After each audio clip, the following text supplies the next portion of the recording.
perform the national anthem.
Hello and welcome to tonight's broadcast on SSB of Friday Night Lights here at Fleming Island.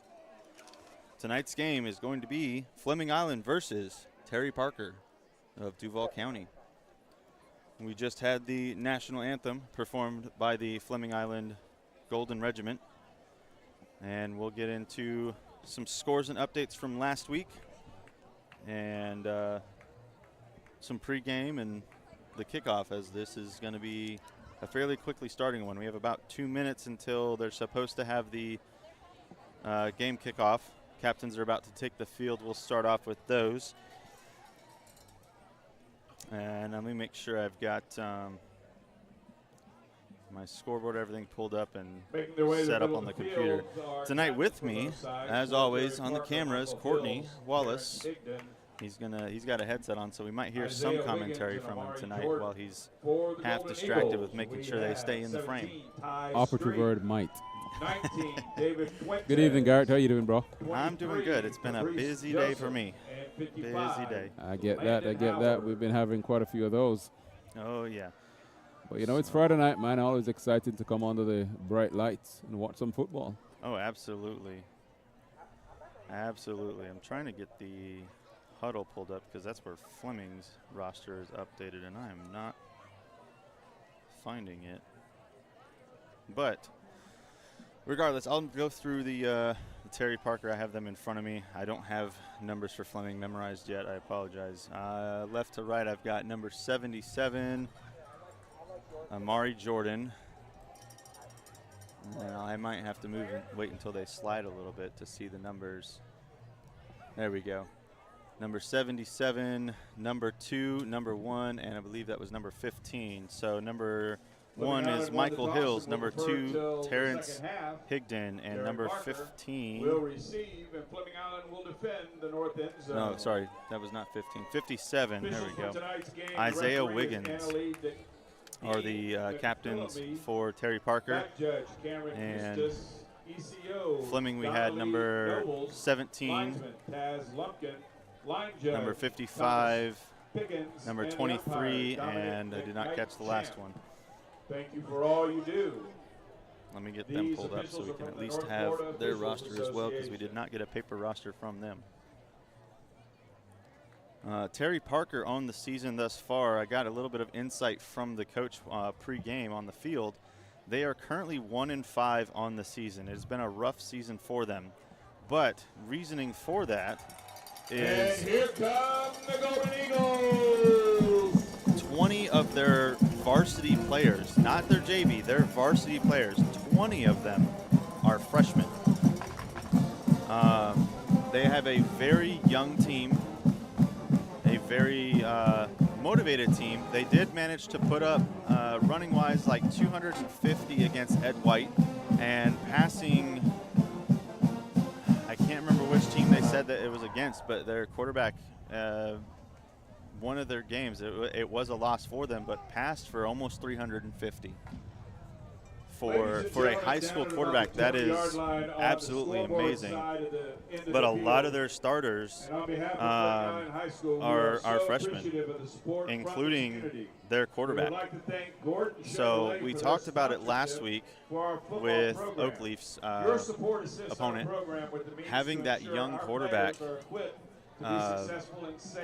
can be detrimental when you're playing against a lot of these older kids.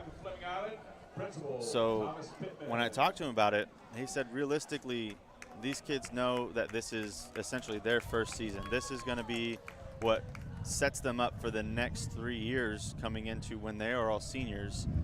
And that's going to be, you know, what they build off of is going to be their experiences this season. So we are hoping that they can, you know, keep some playing together tonight for us for a good matchup, and at least make it to where we have a good game. I don't imagine they won't, but we're getting ready to kick off. Sertivan getting ready to kick it off for Fleming.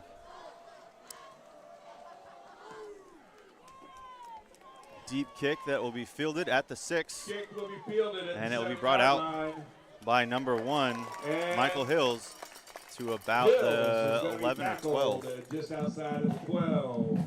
And we will start the game there. We run 5 seconds off, and we may have to level the camera a bit, Courtney. It is a little sideways. So bear with us while we get that done, and we'll get this game underway. Again, I am trying to get something pulled up for Fleming.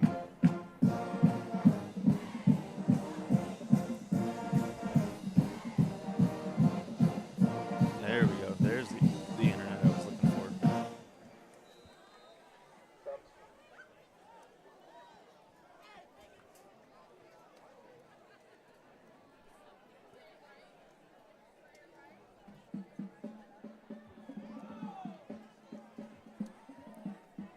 All right, so we'll see what this young Terry Parker offense can start off with here.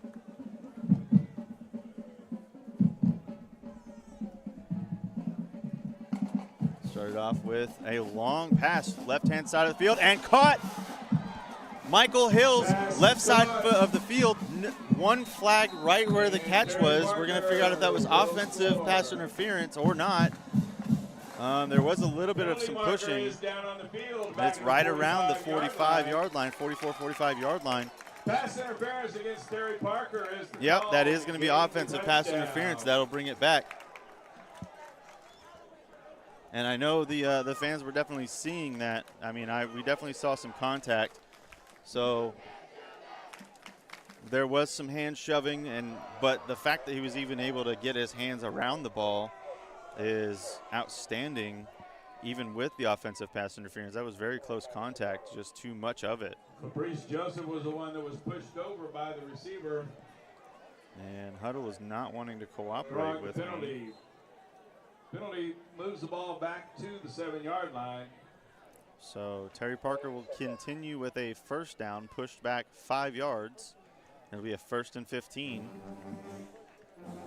after the pass interference First call. down and 16.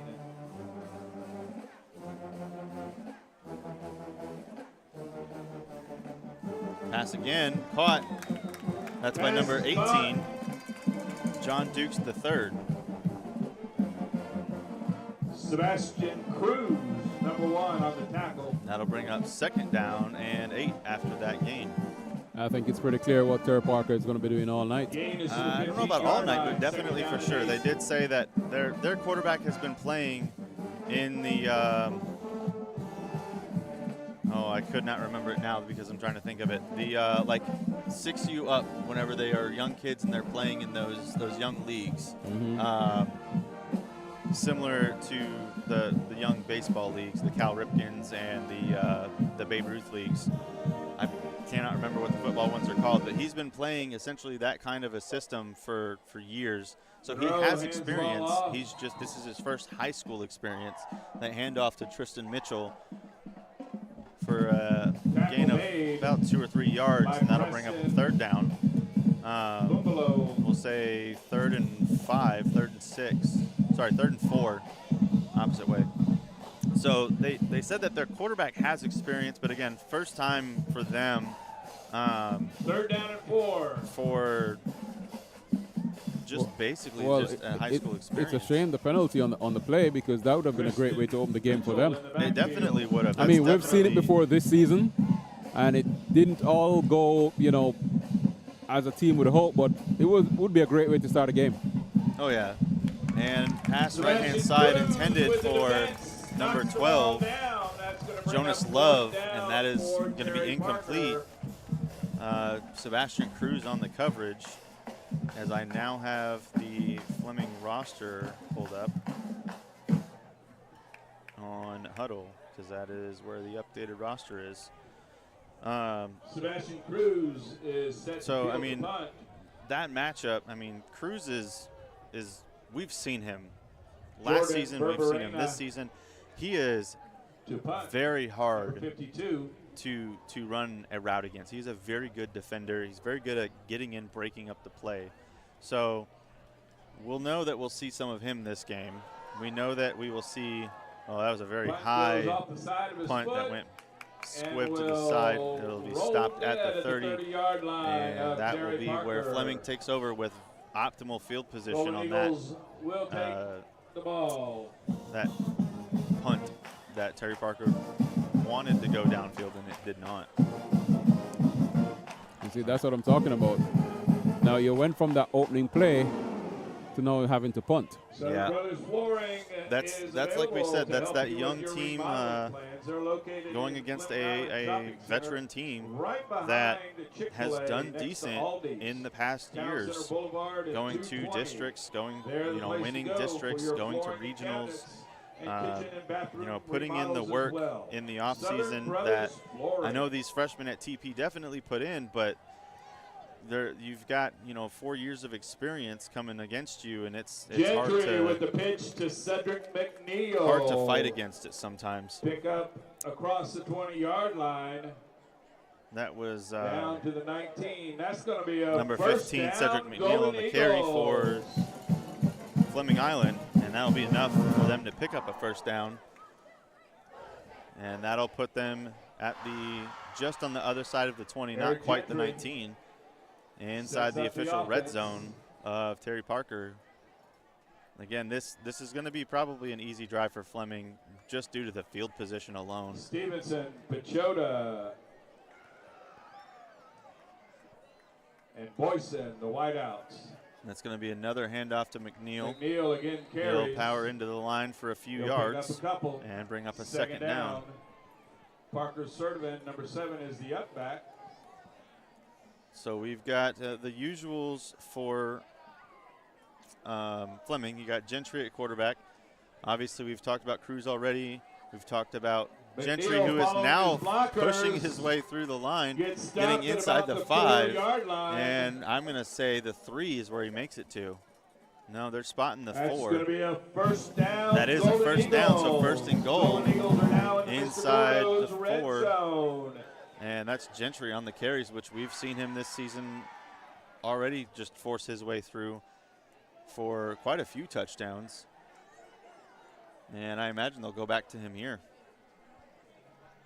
Yep. And they do. And there's the wide open hole. Touchdown, Eric Gentry, Fleming Island. And yeah, we already said the short field position was going to make it easy. Fleming knows they've got the run game. Wear out the defensive line early, because while Terry Parker is a fresh team, they do not have a very stout team. Their sideline, I would suspect, between maybe a second string. If you were doing one player per string, they've got a first and a second string offense and defense. Obviously, we know a lot of these high school players play multi-role. Parker Sturdivant obviously being proof of that. Sebastian Cruz being proof of that. We've got plenty of players that are multi-role players. Sturdivant's kick is and up. Sturdivant's boot puts it No through for the good. extra. Oh, no, it's no good. No, I couldn't Penalty see that marker from here. comes on No the good. field No after good. the play. Was that wide right? Not what we used to know. I didn't get to see that. Let me see. Yep, it was. I don't even see where that ball went on the replay. That went to the just left, it looked like. Let's go back. I want to see where that went. That's not common for him. It looks like there might have been a false start by number 47, but I mean, with the camera angle, it's hard to tell where that ball went, but it definitely went wide. I'm trying to see which upright it crosses. I think it went wide right. So not common for Sturdivant. I pretty much went into autopilot and called it good, but nope, then not good from him. So starting off. Commentator's curse. Unsportsmanlike was what it was called. I know number 47, looking at the replay, was moving at the start of the play, but not called for a false start. He was still getting set when the ball was snapped,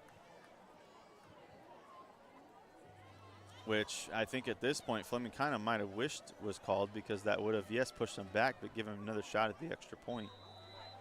So with the unsportsmanlike called on Terry Parker, that'll push the ball forward to the other 45 for a boot touchback. I'm going to call it, even though the commentator, he's not even going to kick all the way. Man, they want this team running. Ball is bobbled and number 9 stopped, for the and that's Golden going to be Eagles, Jarius Rogers on the stop. Down the returner just around the 19-yard We'll say line. the 19. We're going to see, yep, they spotted at the 19. And Jarius Rogers on the stop will start with the first down had from their own 19. the right side of the Fleming special teams been any faster, they would have been on that ball as it was touched, just not close enough to recover it. 8:22 to go in the first quarter, 6-0 Fleming Island is your score. Let's see what Terry Parker does this drive. I mean, first drive against a new team. They have not played them this season. So first drive against a new team, you kind of expect some hiccups to happen. Again, if that offensive pass interference hadn't been called, then we would see a different result here. They're going to start off running this drive, make it to the line, and they're going to call forward progress of 1 yard. So that'll be a 2nd and 9. They're going to say 2 yards to start off the drive running. It would seem as if the throw game would be the best game for Terry Parker. Running is not going to be. Against the Fleming Island defense that we've seen this season, they'll figure it out pretty quick. I think they're just going off of the momentum that their running back had last week. And which, I mean, you want to. You like the momentum that your team had, and you try to work it against a new team, and you figure out, fairly quickly, as the coaching staff said, they are very flexible and very quick to change their game plan to make sure that it's going to work against the team. They're going back to the pass, and the route was not there. The receiver was looking for a penalty flag, and it does come in way late. That was Michael Hills, the intended receiver, and that's a very late penalty flag coming in. He's looking for it, and he gets it. And it is going to be holding on Fleming, very similar to pass interference, but not quite the same, as he was just held and couldn't get to the ball for there to be pass interference. So that will give a free first down to Terry Parker, as they're going to the passing game. Line. Terry Parker has the first down from their own 29.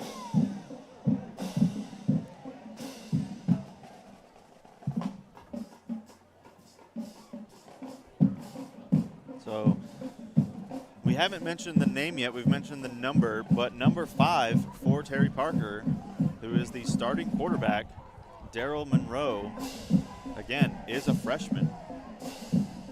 And handing off to number 3, Tristan Mitchell, who we, again, have not called, who's got a big opening right-hand side, and had he broken another tackle, would have been gone. Huge gain for Terry Parker going into Fleming territory all the way down to the 40. And a few Fleming players there for the tackle. And the initial tackle is going to go to number 10, Ryan Ciliak.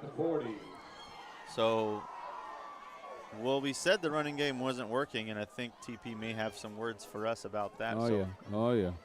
That's that commentator's curse. You say one thing, and then they're going to do the opposite. Do prove the opposite. You wrong. Which is good, though. I like it because, you know, based on your analysis coming into the game on the season they've had so far and the makeup of the team, it's good to see them doing some things. Some quick out route to, again, Michael Hills. Quarterback took a little hit on that one, so he's definitely feeling the pressure trying to get that ball out. That'll bring up second down after the incomplete pass. So, I mean, like I said, we've called numbers and we've said names a little bit. So, Daryl Monroe, again, a freshman at quarterback. Michael Hills, we've called a few times. That's number 1. He is a sophomore. And then Tristan Mitchell, number 3, the running back, is, take a guess, Courtney. Freshman? He is a freshman. So the 3 big names we've called so far for Terry Parker are within their first 2 years of playing. The most experience of those being their number 1 receiver that we can see is a sophomore. And they do the same play, and that one's over his head. Once again, feeling some pressure. Not quite getting a collapsed pocket, but it'll be enough for an incomplete pass to bring up third down. I think he's just rushing the pass there. I think he's got the pass where he wants it. It's just he's ahead of the receiver. They're not quite on the same page.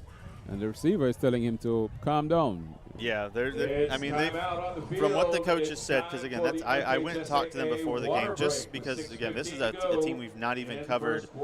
Even back in FSB days, we never covered Terry Parker's. This is new territory for us. So just kind of engaging with the coaching staff, they were super receiving, super happy to see us, and just telling us, this is brand new territory for most of their team. I mean, they've got some juniors. I'm just going to go down the roster real quick, see if I see any seniors. I'm going to count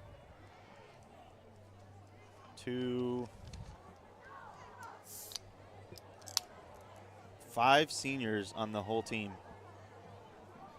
One of them is listed at defensive tackle. One is listed as athlete, which is multi-positional. One is not listed as a specific position. And one is listed at cornerback/athlete, so multi-positional. And that looks like that's the coverage of their seniors. They do have quite a few more juniors. But again, most of their starters that they said we'd be calling tonight, they said, hey, look, you're going to be calling a lot of freshman names for our team tonight. And a couple of, middleclassmen and upperclassmen, but most of it's going to be freshmen. This is definitely going to be a game where we have an expectation coming in. Good pass, and that's going to be caught. That's by number 8. And then there's a flag. Is that number 8 or number 2? I cannot tell. That was number 2, Terrence Higdon. We have not called him tonight. He is a junior, listed as an athletic position, and that is going to be a face mask penalty against Fleming Island, thrown as the receiver was grabbed and thrown at the very end of that play. We'll run the clock down to 6:08 as they move the chains for that first down. At the Golden Eagle 20. And that'll push Terry Parker inside the red zone for Fleming Island. So their second drive proving more fruitful so far. We'll knock on some wood for them than their first one. It bounced to the outside by, once again, number 3, Tristan Mitchell. And he will make it back to the line of scrimmage, maybe gain a 1. Gain a 1 on the play.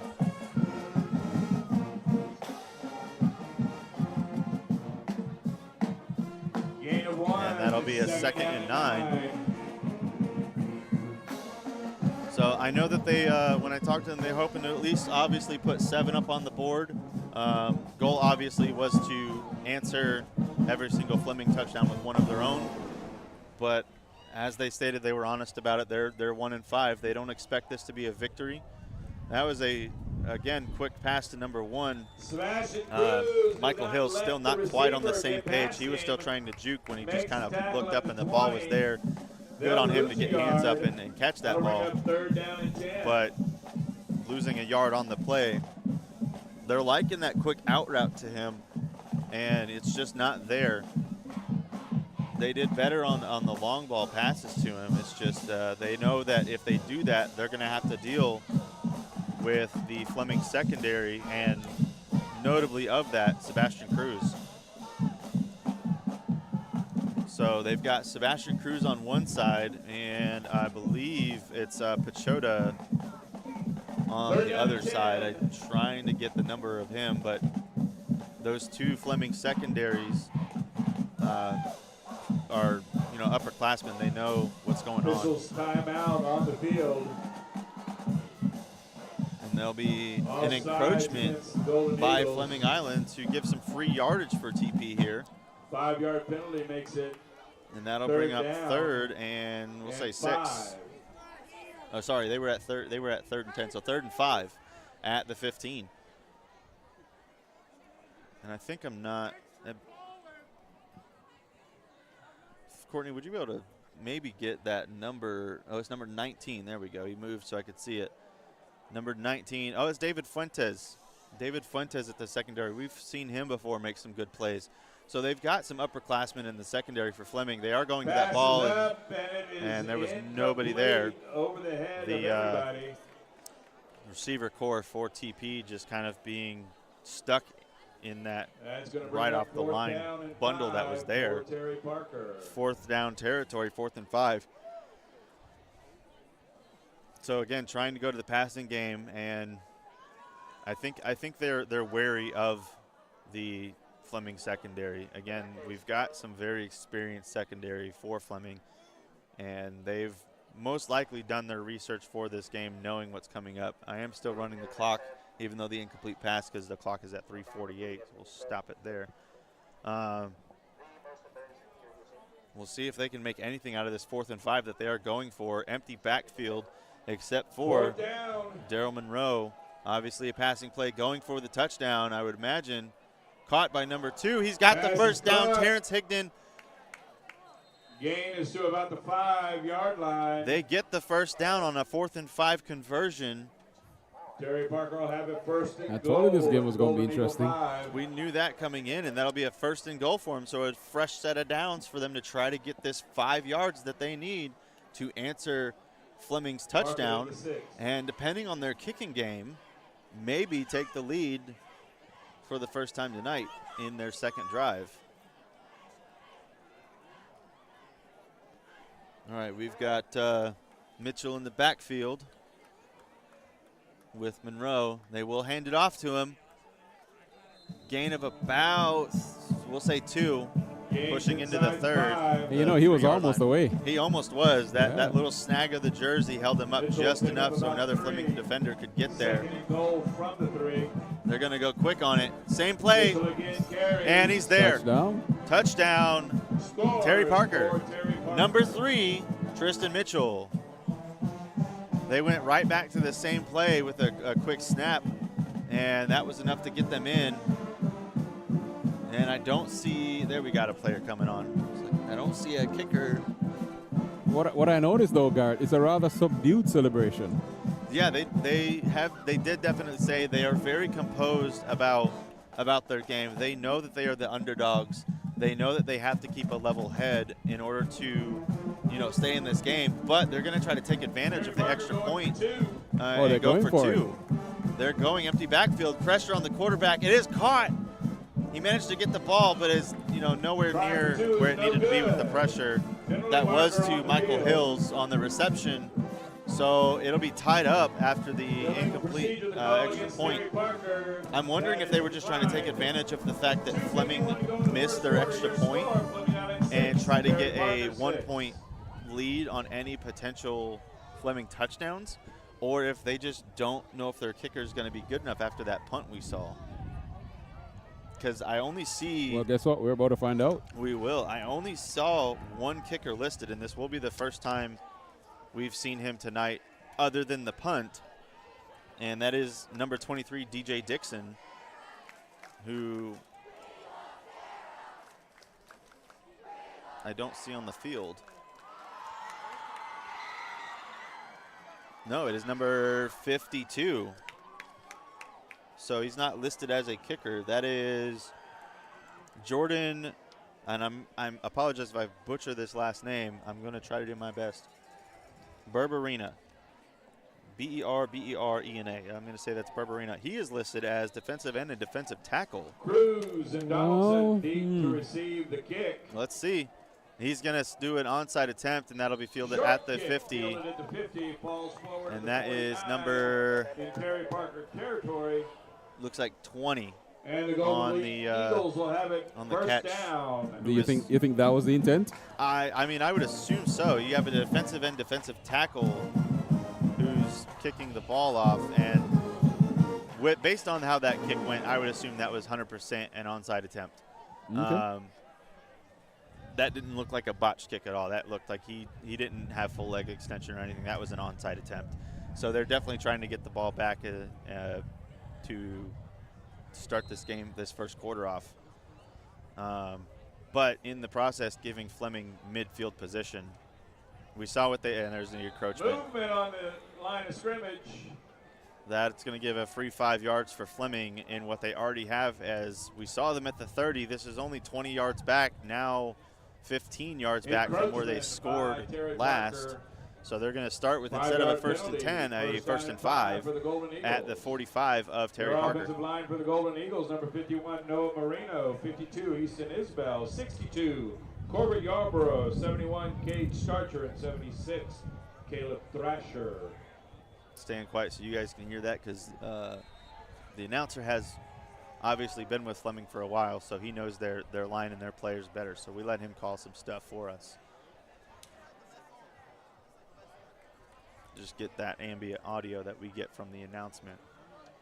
And we'll see what Fleming does with this field position. They hand it off to McNeil, who already called his number once, and he is powering for 10 yards. He is into the 35 for a first down, Fleming Island. They'll mark him down at the 35, and it's going to be a first down, Golden Eagles. So even if that play had repeated, but from the 1st and 10 at the 50, they would have been at the 40 for another 1st and 10. So good run from McNeil there, 4-10.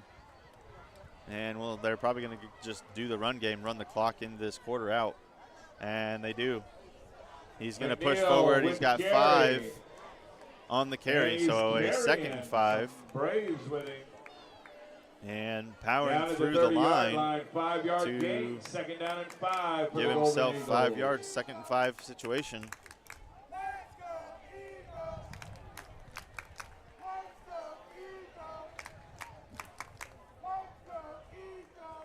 One thing I do note that we've seen from Fleming, they have a receiving core, but they do focus on their run game quite a bit.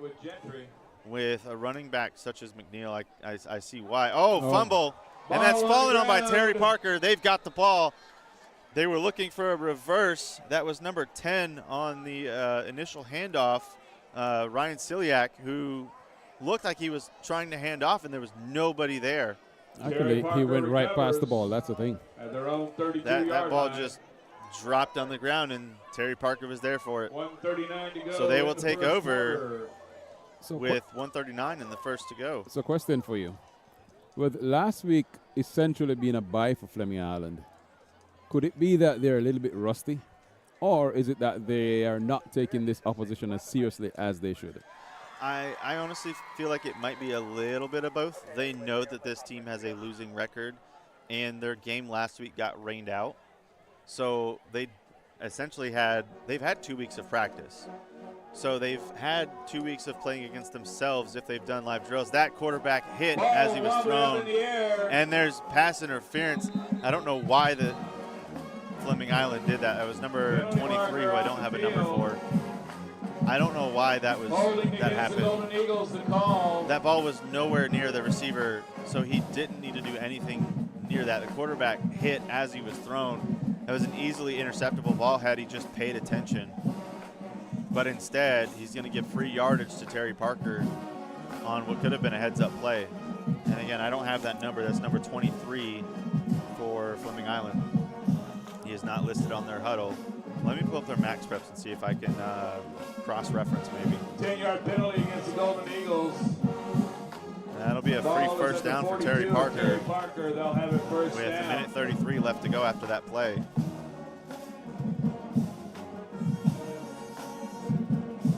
And they'll be at the 42.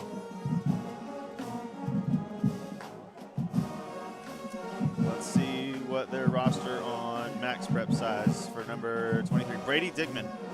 We've called his name before.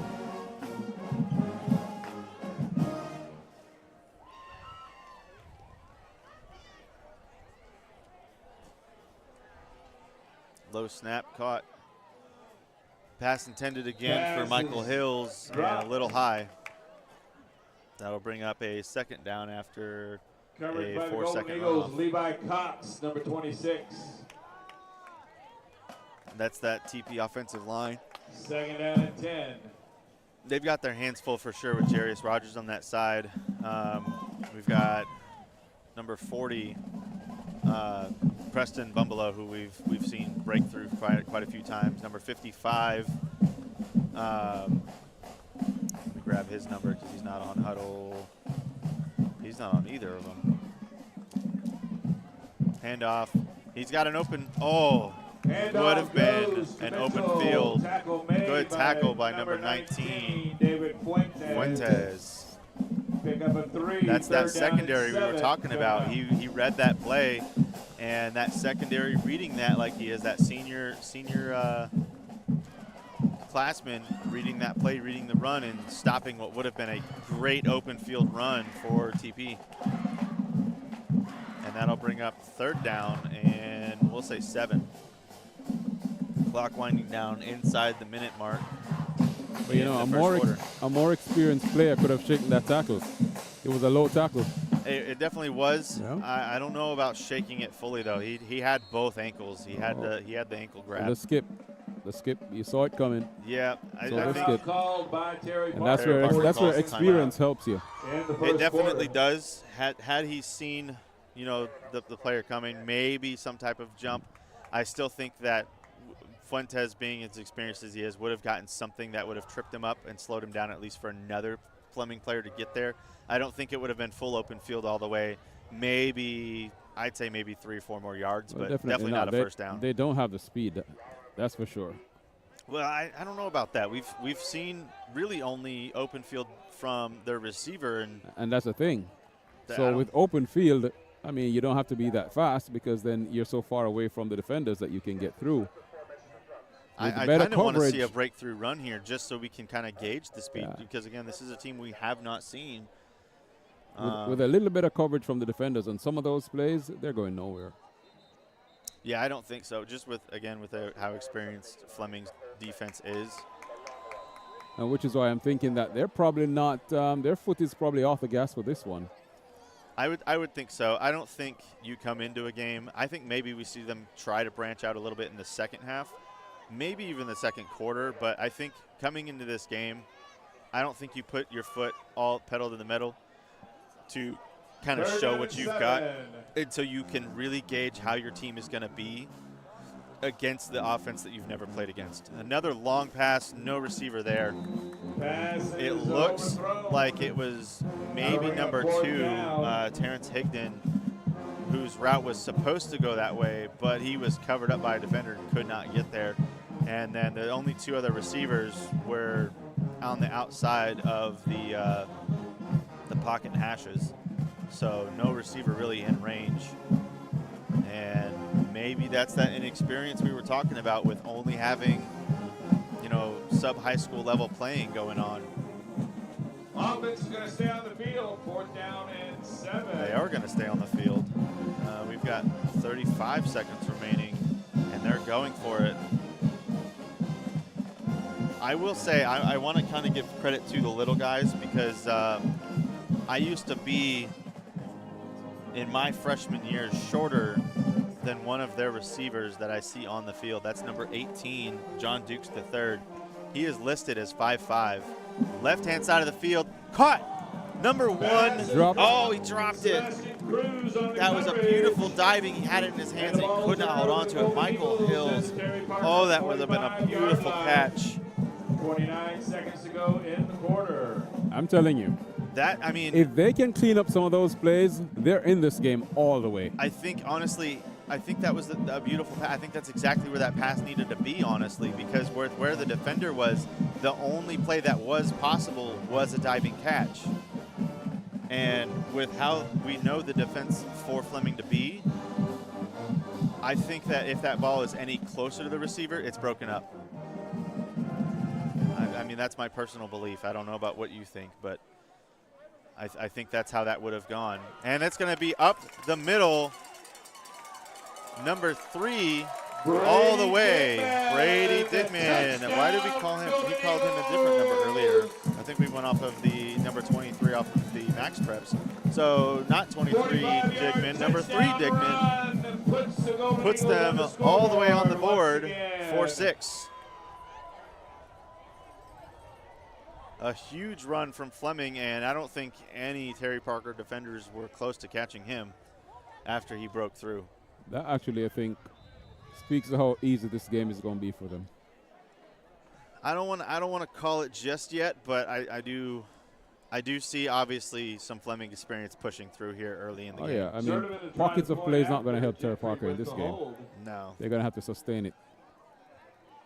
And Sertivin this time is good. It is good. 19 seconds to go in the first quarter. Your score, Fleming Island 13. And that is going to be Fleming 13, Terry Parker 6 to start your first quarter. 19 seconds left to go after a good extra point from Sertivin. We've got some officials standing next to, there looks like the linemen are maybe getting some pointers on, hey, we think this is going on. What do we do different in basically right where the field goal was attempted? That's number 75, number 55, and it looks like 71. Some offensive line for Fleming, just conferring with the officials there.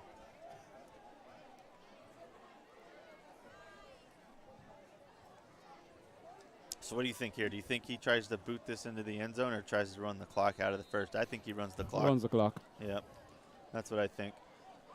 I don't think Sertivin's going to use his full leg Sertivin tonight on the kick. until maybe the end of the game when they're just trying to force them into bad field positioning to put some extra points on the board. Nope, he's going for it. He is going for it. Sertivin's kick will travel into the end zone All right. for a touchdown. That'll bring it out to the Terry 20. Parker will bring it out to That's the that 20-yard commentator line. calling. Mm-hmm. We call it, he does the opposite. Sertivin obviously has got the boot to do it. So Well, guess what? He's probably still smarting from that first kick, the missed field goal. I think so. I think honestly I've not been a kicker, but from every game that I've seen, player that I've talked to that's been a kicker, realistically, even if it's these kickoffs, when you miss a field goal, you need a kick to get back. Mm-hmm. And even if it's just booting it for a touchback, that's something you get back. Yep. You know, hey, that was just a one-off. We'll put it in the back of our mind, and we'll just continue playing. All right. Trust my team to win the game without that point.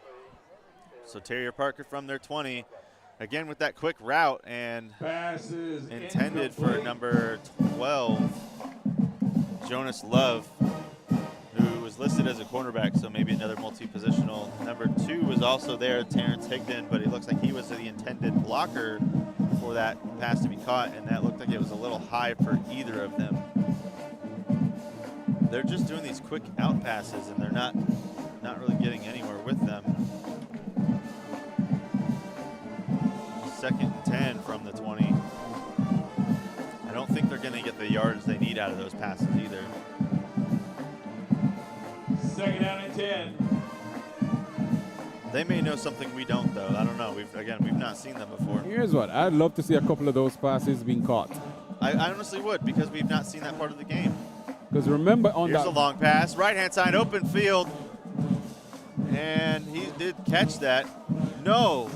Pass is incomplete. Either out of bounds or dropped. Didn't maintain possession. That's number 1 again. Michael Hills, and we've only seen one real catch from him basically tonight. And it was the initial catch that offensive pass interference gave him. You remember that first play of the game, the very first play, Yeah. where they had that touchdown callback? Yeah, the offensive pass interference. I'm That's just the only thinking catch that we've that seen. if some of those are caught, some of those are completed, we're in for an interesting night. Again, even if that had been caught, that would have been a great catch. Yep. And I don't, from where it looked, again, from up here without binoculars to follow, 3rd down and 10. that looked like a catch. Another diving catch that, once again, we had said something about before. And not caught. So 3rd and 10 from the 20. And pressure on the quarterback. Pass is tipped. Pass was tipped, incomplete. And that was number 21, who was through the line nearly with a sack, Garrett Dewey. This Terry Parker offensive line is going to have to find something to do about this Fleming defense, and they looks like we'll bring out the punting unit for the 2nd time tonight. And we'll see who they have back to kick it away. This again is going to be interesting. Definitely not another 10-yard high off the ankle. And Sebastian Cruz to receive the punt. that looks like that's the same number 57 back there. No, not 57, 52. Normally, I would think he would be maybe 5 yards farther back. And this will tell us if that was an onside kick. No, he's got a leg. I think that was an intended onside. I think honestly, I think the problem Roll out of bounds from looking at that play, that's going to be trying to do an analysis, right? One, it was a low snap, and 2, from my experience with punting units, he was 5 yards too close to the line. But with that snap being that low, I don't think they have a long snapper. I think he has to line up that close, which then is putting him 5 yards closer to the Fleming defensive line that is getting through the line, proven time and time again. And I think that, again, without having instant replay to go back to that first punt, I think he was severely pressured, and that's what caused that. Yep. He was not even set to kick that time either. He just managed to get more foot on it than he did the first punt. Definitely inexperienced. I don't think it's his inexperience at that. I think it's the line's inexperience. Because again, that he's 5 yards too close. The ball was low snapped. He does not have a long snapper is what that's proving to me, which means their special teams is suffering from, again, what we've already been told is a brand new program. The other thing is they've got actually scratched. You know what? Number 23 DJ Dixon was scratched from a number 23 Dennis Gomez. So Dennis Gomez was listed as number 23, a kicker, and he is scratched off, which means they do not have a kicker. So they've only scratched him in so that I know he is number 23.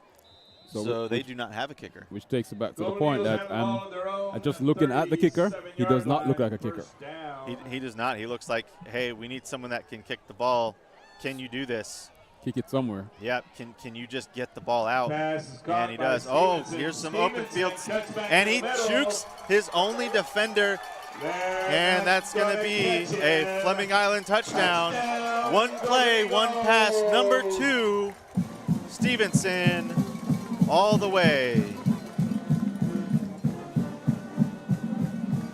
Fleming Island touchdown to take the lead, 19-6, early in the second. And there were 2 potential Terry Parker defenders. One was juked out, and the other could not get hands on him, was outran. And that puts some premise on the Fleming speed that we've already talked about, and the inexperienced Terry Parker's got. 63 yards is the official call. Scoreboard one more time. unsportsmanlike on Fleming, the Golden Eagles. which will push this extra point. They will actually, looks like maybe do it on the kickoff. Yeah, looks like the official confirmed they are going to enforce that on the kickoff. Yep, that is what that call is. Penalty After the will field be goal, assessed on the kickoff. So 11:43 remaining after that 63-yard receiving pass for Sertivan to do another boot. And this should be easy for him. I'm calling it. That is good. Yep. And it is That puts good. them up 20-6 early in the second. 11:43 remaining. 11:43 to go. Sertivan getting his 2 extra points after missing his first. Terry Parker, 6. We'll be right back after this. We're going to hear a word from our partner for the first time tonight. I've been neglecting them a little bit, and I do apologize. First Baptist Church of Orange Park. We'll be right back. Baptist Church of Orange Park was founded in 1921. Suffice to say, much has changed in Orange Park, Clay County, and the world since then. Though much has changed in the world, our mission remains the same. We are a church intent on fulfilling that mission and are strategically engaged in our community through partnerships with local schools, sports teams, veterans organizations, and more. We are a family equipping church. We invite you to check us out at firstfam.org or join us in person at 1140 Kingsley Avenue, Orange Park, Florida.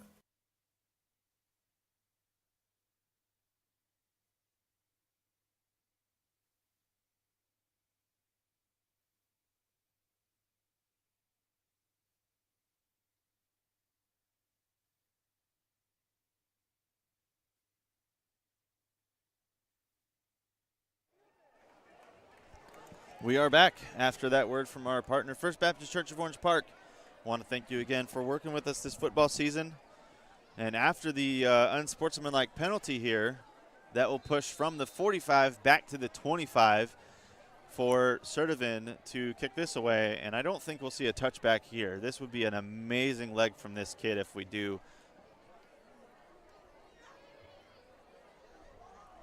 Definitely kicking it away very deep. All the way to the 10. 10 more yards and he would have had a touchback. That is a great leg. That is Michael Hills on the return, and he'll make it to the 25 before he is brought down, where he is slides instead of just to give it up instead of taking a hit. So 11:35, and they will take over at the 25. And once again, I know I kind of cut briefly. I was trying to get the information out. But once again, thank you to First Baptist Church of Orange Park for your partnership with us this football season. We love working with you. We love having you on our team and love being on your team. So, Terry Parker coming out once again, starting the second quarter, and maybe see anything different, do you think? I doubt it. I mean, we know they're going to run the ball. That's number 55. Not very had far. had a good drag on him there, and that was I don't have a 55 Held him listed. to a gain of about 2. Balls at the 27. Second down So and 8. no Fleming number 55. We'll have to see if the announcer ever calls his name. But with him grabbing that jersey and kind of holding him back, that's what we've seen from Fleming thus far. Is they've got a lot of good grabs that have stopped any potential gain. That'll only be a 2-yard gain, so a 2nd and 8 for TP here. I want to thank everyone for joining us tonight on this broadcast here at Fleming Island. Stick with us, and we'll cover obviously the whole game and the halftime show. And I'll try to get you some score updates from around the area as the games have all potentially started at this point. I think the latest game is at 7:30. Rolling pass, and it's read by Cruz. Sebastian Cruz Is there on the stop pretty much immediately, reading that rolling route to number 2, Terrence Higdon. There will be a gain of 1 on the play, so 3rd and 7. Third down and 7. But what should have been more had that been a quicker play drawn out. You just gave too much time for that experienced Fleming secondary to read that and just be there for the stop.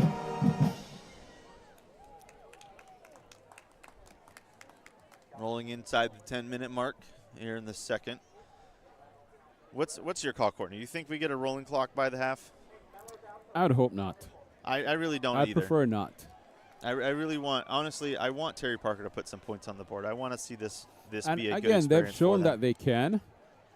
But, I mean, as this Fleming Island team comes into its own, then it becomes more difficult for TP. I think at this point you can see the pressure. Pass and intercepted. Interception! Trying to see who that was. That was Cruz again. We've called him and we call him again. And, you know, Garrett, that had to happen at some point in time. You knew it was going to. It had to happen. You knew it was going to. That was again intended for Michael Hills. You know, at this point, Eagles know who the #1 receiver is, and they're putting Cruz on him. And at some point, with this quarterback being pressured the way he is, you knew he's going to slip up and make a pass that's just a little too high and waiting, and Cruz is going to take advantage of that. He's been so inaccurate, whether, you know, under pressure or not, he's been so inaccurate that it had to happen at some point. I think and again, this just shows to the experience of the Fleming secondary, had the secondary not backed up as far as they did, and had they been running with the receiver, that would have been a contended ball for coverage. That would not have been, and this is a formation we have not seen from Fleming before.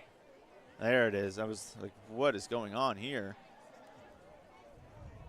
And it's going to be a quick out to number 2, who does catch himself. And that's Stevenson on the carry, who had the long pass and run, or catch and run last drive, and he gets, looks like about 15 there almost. That will be a first down, and I hadn't even reset the downs.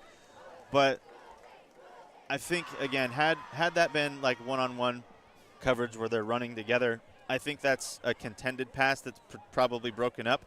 But because the secondary had backed up, potentially expecting the deep ball, you had 2 defenders there waiting for if it was an open field. This is going to be the pitching play that I think they were intending on last drive or a couple drives ago. That's to number 4, and he will get past the line of scrimmage for about 5. That's number 4, Chase Donaldson, on the reverse play from 5 for the Golden Eagles. Gentry to Cruz to Donaldson. Yeah, first attempt, they turned the ball over. This time they got it right. Yeah, I think they also had different players this one. The first time they had Gentry to Celiac to I don't even know who, because obviously it was fumbled. This time they went Gentry to Cruz to Donaldson. So different player makeup on that play. And we've got Brady Digman in the backfield this time with Sertivan on the move. It'll be an out route to Digman, and that's out of reach. Just out of the reach of Brady Digman. And I hadn't even stopped the clock after those plays, so it's a second and we'll say 6. Sorry, second and 5. Third and 5 with 8 minutes. I was trying to catch everything up. I'm still telling you, Courtney, we need to get that Garrett clock counter where I keep having to fix the clock. I think at this point we're probably at 74. Or more. Potentially. We'll have to go through at the end of the season, do a highlight reel of, I'll fix the clock. Oh, and Digman's got open field. And juking some more players. I think that shows the inexperience. They're going to call it at the 1. Digman's upset about it, but he knew he was there. I think that really showed some inexperience on Terry Parker there. You had defender, instead of attacking the runner, even if you get juked out, you've got players there to help you. You continue backing up, giving yards to try to make sure you're in front of him, and instead you just give yards almost to a touchdown for them to just push through.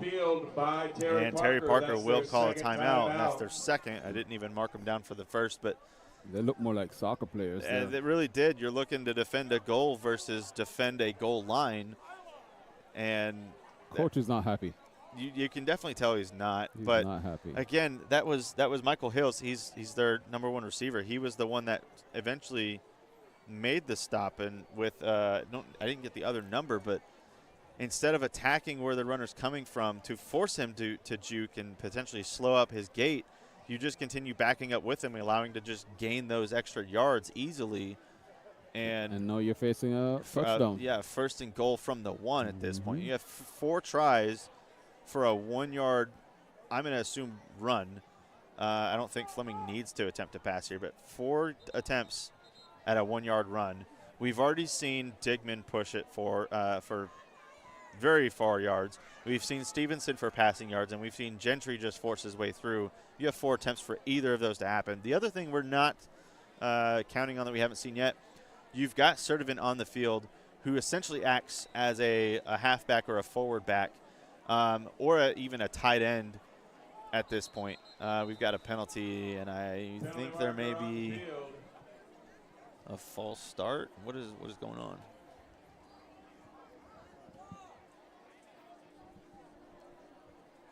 It was from the back judge. Nope, it's going to be illegal substitution on Terry Parker. For Terry Parker.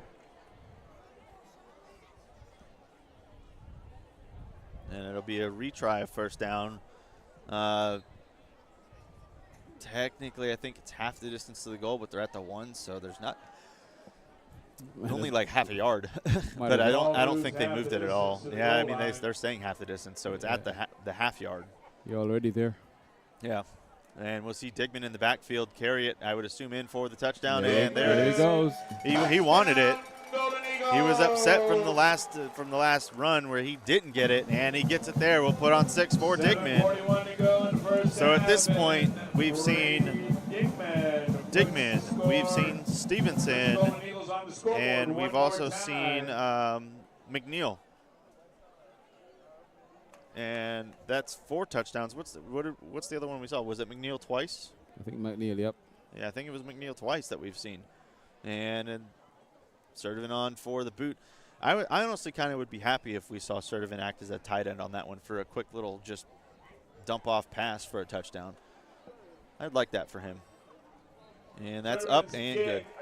Is up, and it is it's easier to see from this side, obviously, but he's about to be in his best. Yep, he's since the first one he's not missed, and he's also just booted the ball far away from any potential far return for TP here. But 7:41 remaining in the second, and Fleming Island is up 27-6. You know, speaking of Sertivant, I had a chat with his mom pre-game, and she was saying that the offers are coming in.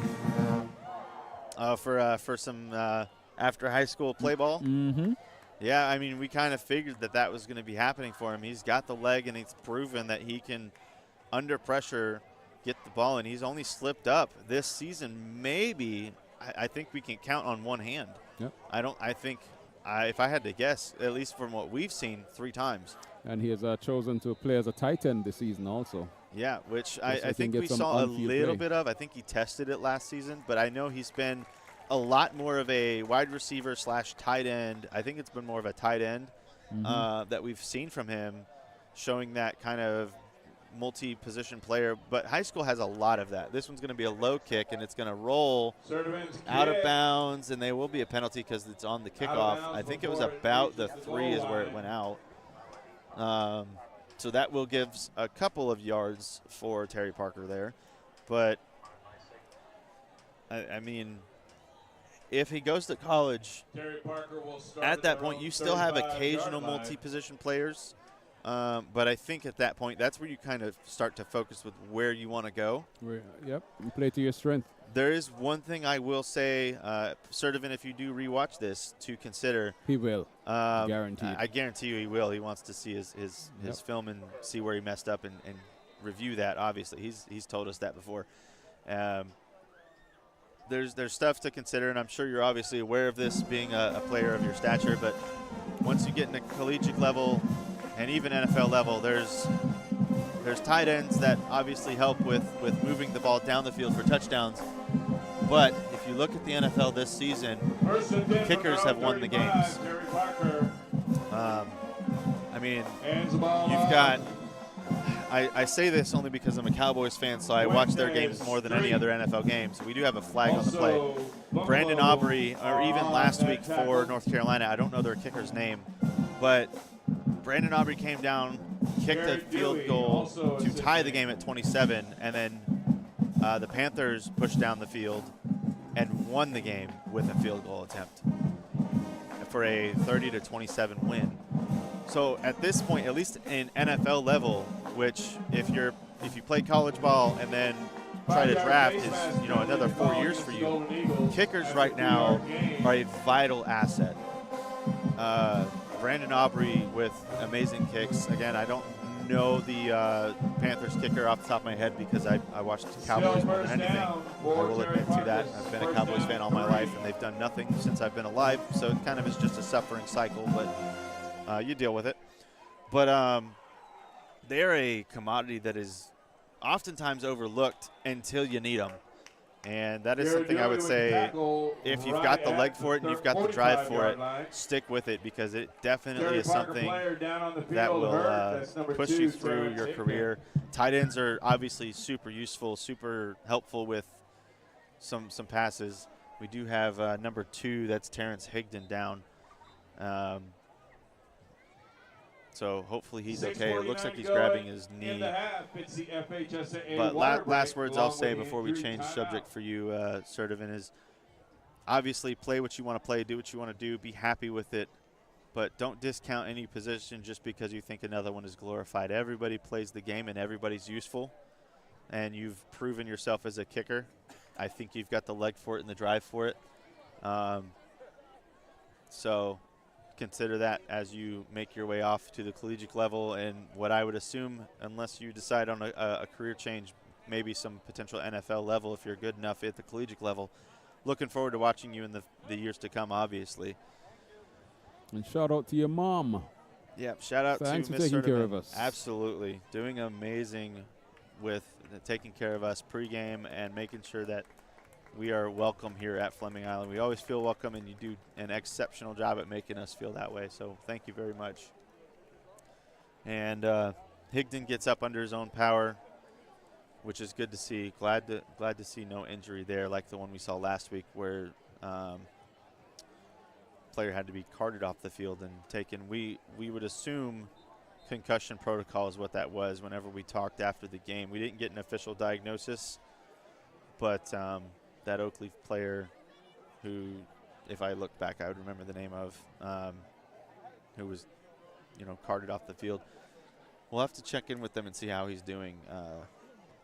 We haven't been able to do that because both Courtney and I work very long hours. Sure, tell me about it. This is Too not our long. full-time job, unfortunately. This would be great, but not full-time job yet. But y'all can help us to make it full time. Just hit that subscribe button. Absolutely. How They about got that? that like and subscribe button there. Hit the notification so you can see this. Thank you to those of us that are with us currently as we watch this Terry Parker offense try to do something. There's the pass we were looking for. Maybe some open field. He had some, again, that trip up that Fleming has been good for. Stevenson finally on the tackle, but that trip up, I think he might have gotten more yards there had he not been tripped up. There was some speed there, not quite what we have wanted to see, but that's the passing we were looking for. I told you, once they get the passing game going, they're going to look good. Again, their coach said that their quarterback can pass the ball. It's just they got to find the groove, again, against a new team and a new defense that right now their offensive line is having really difficulty with. Here's the run game. Here's some open field speed, and not going to catch him. Mitchell, there's a touchdown they were looking for. Terry Parker, Tristan Mitchell for 6. Did I tell you? Once they get something going, it's going to be interesting. 25-yard run for 6 for TP because to put them closer to catching this Fleming Island offense that has been. Because once it happens, here's what happened. They keep catching Fleming Island napping. I think so. I don't know if that's complacency from Fleming or if that's. And here's, again, we already talked about the lack of a kicker here. They're going for 2 again. I don't think they have the kicker. They don't? I think 52 is filling in as the kicker, and right now he's on the line. And what you a need him. catch. There's the catch. Wow. Nearly. See? That was a little bobbled, but there's the 2 that they need to put them at 14 to gain the extra point they lost first for the first 2-point attempt. Yeah, I don't think they're going to attempt any extra points. 52 was on the line there, and I would assume they need him there, obviously. That's him walking at the edge of your screen there to, I would assume, grab the tee for the kickoff. Yeah, he's on the line. So you can't afford to give him up there to kick an extra point attempt for 1. You just go for 2 and deal with the consequences of not getting it. And guess what? That's 8 points off throws. It is. Yep. That is what again they talked about pregame is they've got the arm for it. They said they've got the running back for it. It's just once they can figure out this Fleming defensive line. And I think they have, because again, like I said, Fleming seems always to be napping. It's just that Terry Parker has been so bad at it that Fleming Island has been able to get away with it. Yeah, I think we haven't seen a kickoff, so I wonder if this is going to be another onside attempt. Yep. Berberina to kick off again. Because, again, it is number 52, look at Berberina. Look at the distance from the ball. That could be inexperience. Yep, another onside, and that's going to be fielded and dropped on ball is covered at the 44. 44-yard line. That's by number 43. That's Nick Moreno. Nick Moreno, who thank you to the announcer for having that number because it is not on the huddle or the Max Preps. So thank you to him for allowing us to call that name. So with that onside attempt, Fleming will take over at the 44. You kind of hope maybe adjust the kickoff there. Like I know you obviously want to get an onside recovery, but I think with the inexperience, you just have him kind of squib it as far back as he can. Gentry's going to try to keep it himself here, and he will be brought down finally. Number 8, Dietrich McDougall. And he felt that. And he is happy on that one. Oh, yeah. Definitely happy on that sack. They got 2 yards, 2nd down and 8. You know, we're only second quarter. We've got 4:51 to play, but I think Terry Parker has enough to be happy for in this game so far.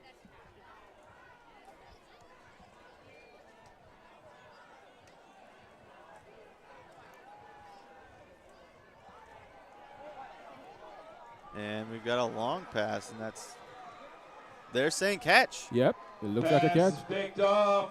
Yep. Oh. Yep. Pick off, and that's by Michael Hills, the receiver that we just saw with the 2-point.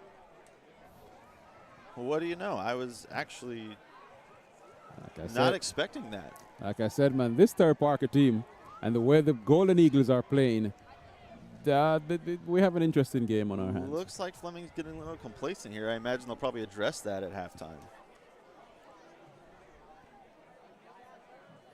You know, it's either a little game rust or they're just not taking this team as seriously as they should.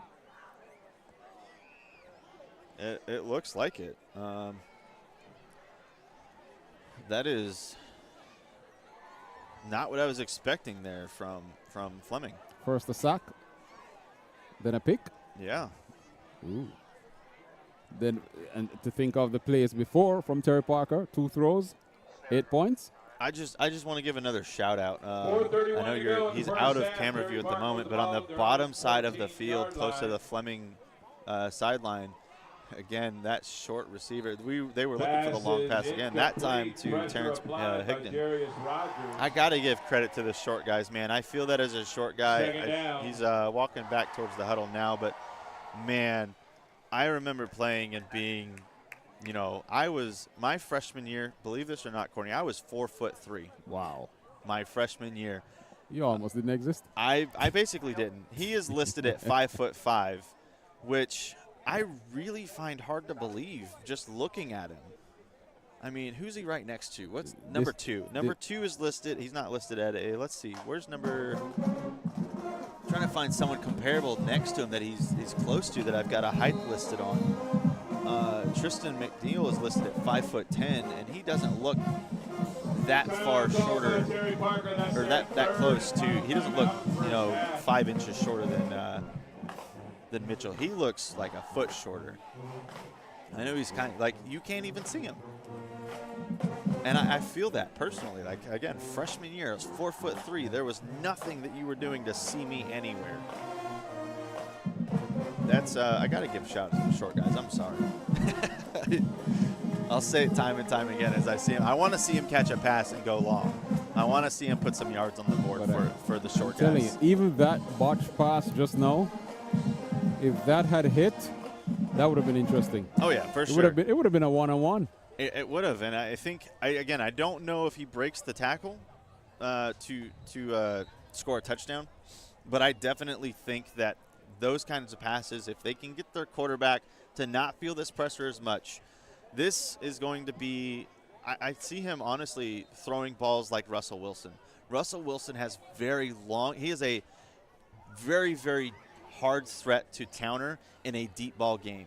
And if this quarterback is not feeling that pressure, his deep ball passing from what we've seen, it's there. It's just slightly off, and that's due to the pressure that the defense is putting on him. If they get complacent and they stop that pressure, this, I think, is going to be a very different shootout for Terry Parker versus Fleming here.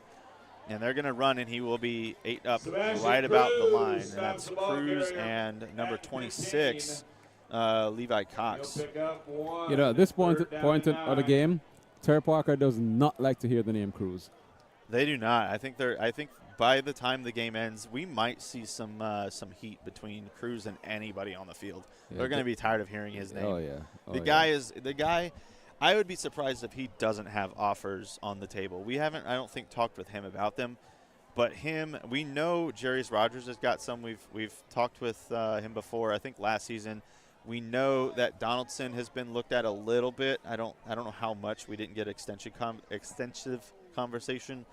But I would be surprised if Cruz does not have maybe some offers on the table somewhere for how he plays ball. He is very heads up, very knowledgeable, and I think that it shows. And he eats up anything that comes his way. He really does. You can see him. He's adjusting to what he thinks he's seeing, and even during the play, he's seeing run and he's on it.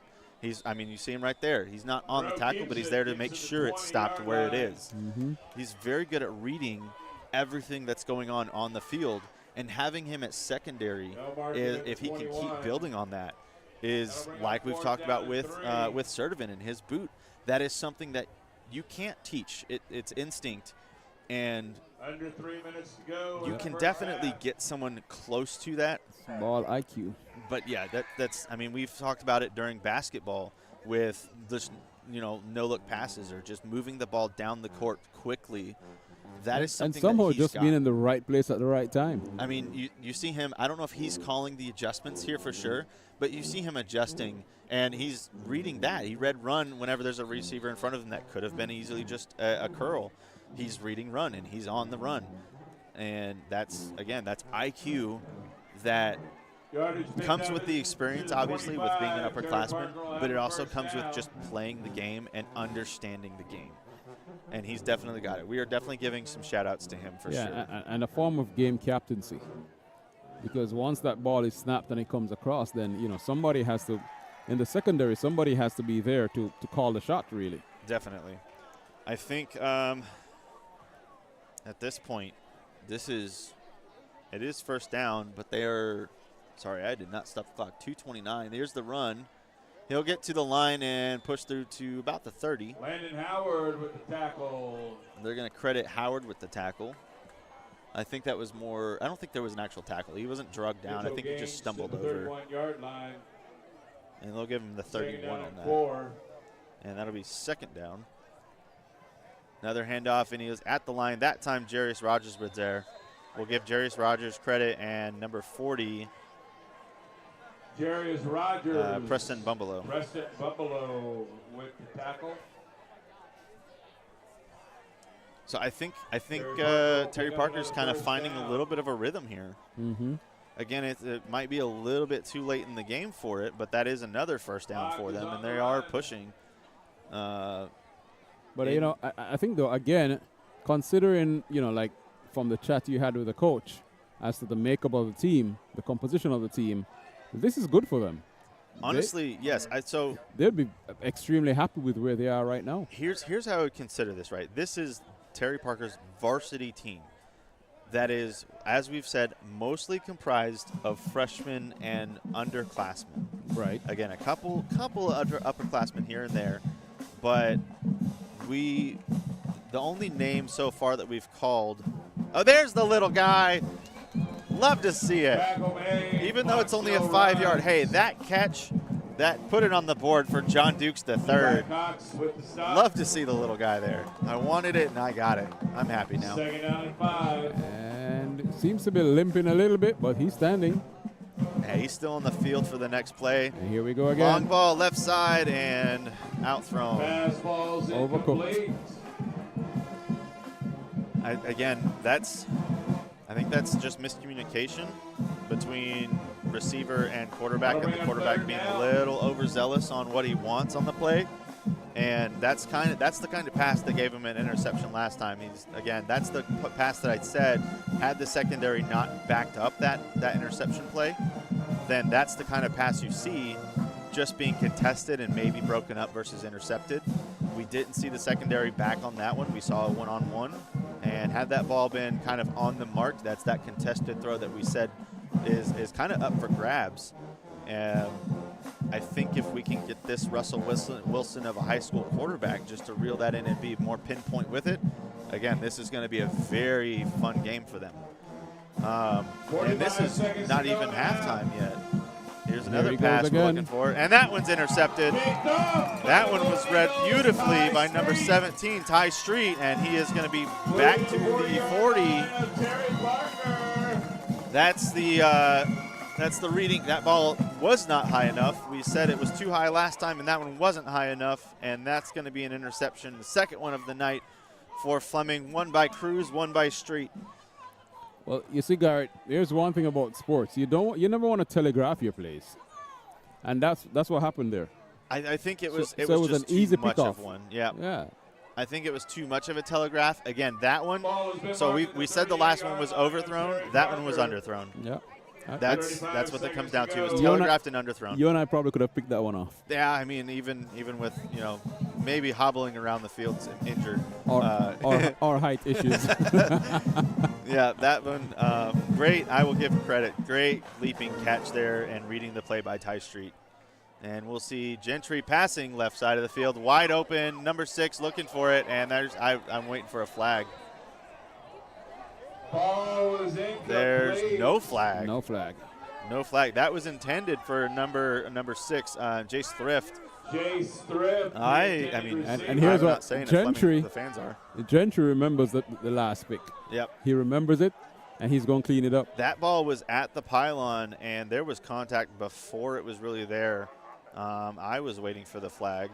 I don't have slow-mo replay. We may have to look at that one in the highlight maybe to see if that was a call that maybe will stop them, and I haven't even. Here he goes again. And he's going to scramble. And there's the heads-up play by Gentry. Oh, it was dropped. And there's a flag. Gavin Boyson on the attempt, and I did not stop the clock on that.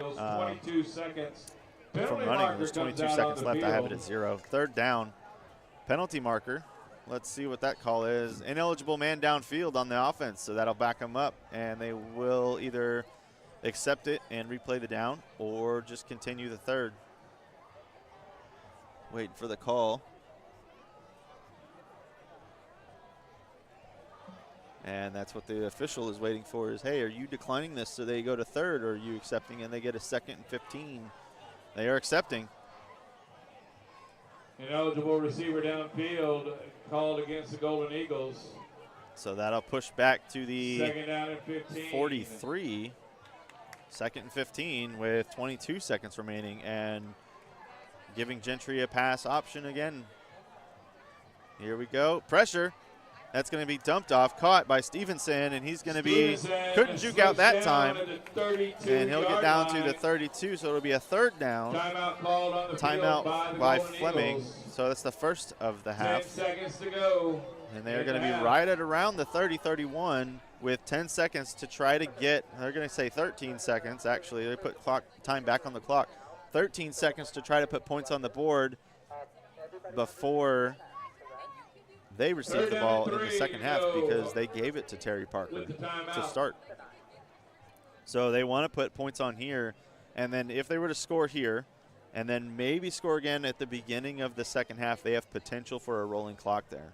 Yep. It's not quite, they're at 13 points here difference. You need a 35-point lead. If they get another 14, they are at 27. And if they get a third one after that without Terry Parker answering, then they are at the 35 mark, or pretty close. I think they might be at 34. Here's a question for you. With Fleming Island being the defending district champions, And of course, having district ambitions, again, they want to defend.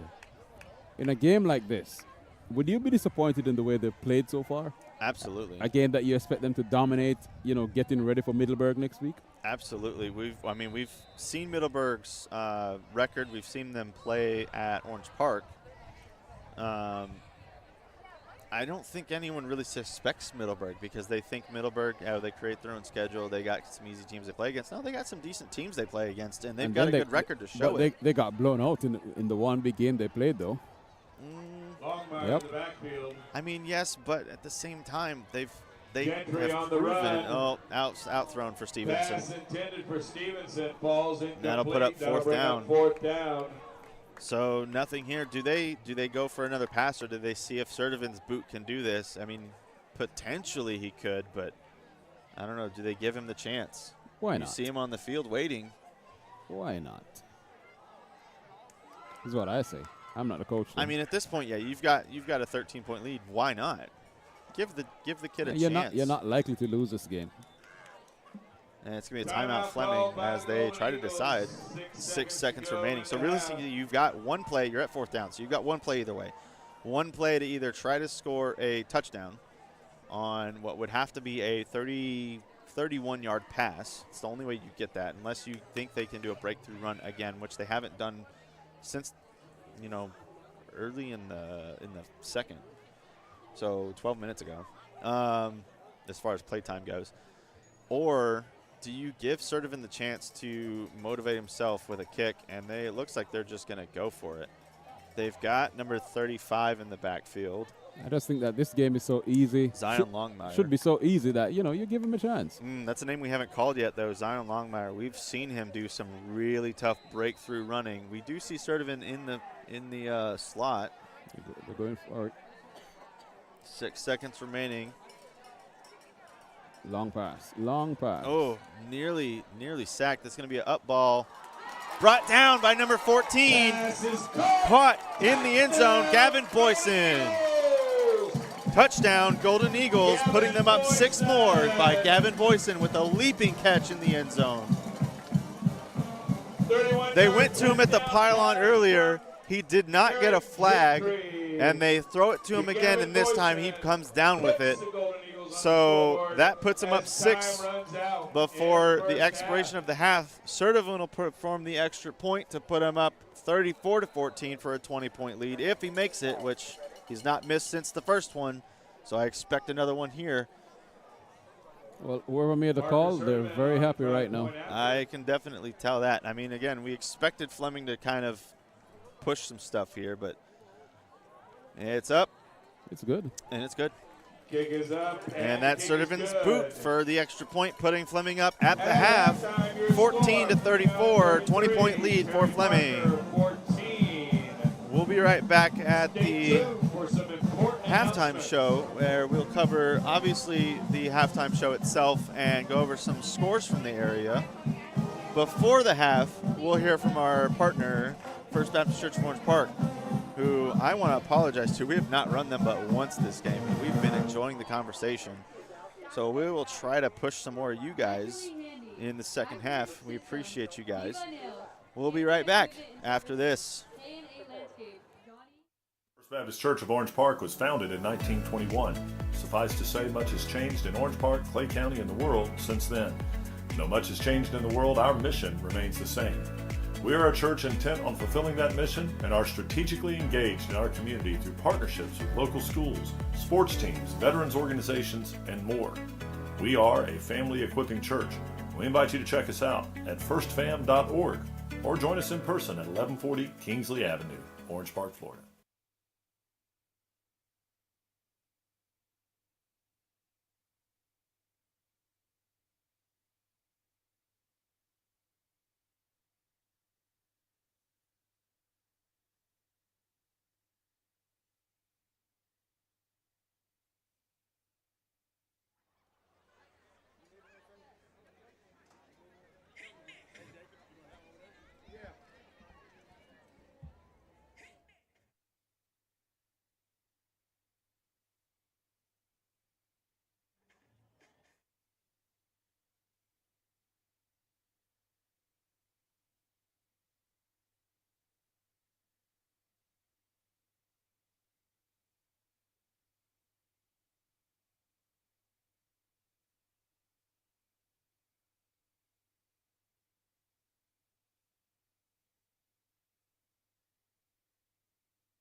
First Baptist Church of Orange Park was founded in 1921. Suffice to say, much has changed in Orange Park, Clay County, and the world since then. Though much has changed in the world, our mission remains the same. We are a church intent on fulfilling that mission and are strategically engaged in our community through partnerships with local schools, sports teams, veterans organizations, and more. We are a family equipping church. We invite you to check us out at firstfam.org or join us in person at 1140 Kingsley Avenue, Orange Park, Florida.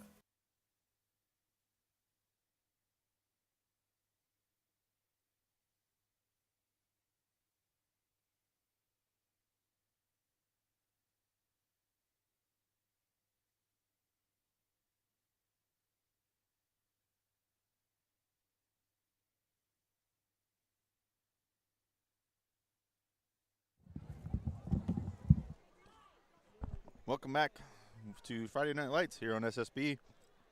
I'm going to get the clock and everything reset, and we will get they're extending another 2.5 minutes for warm-up.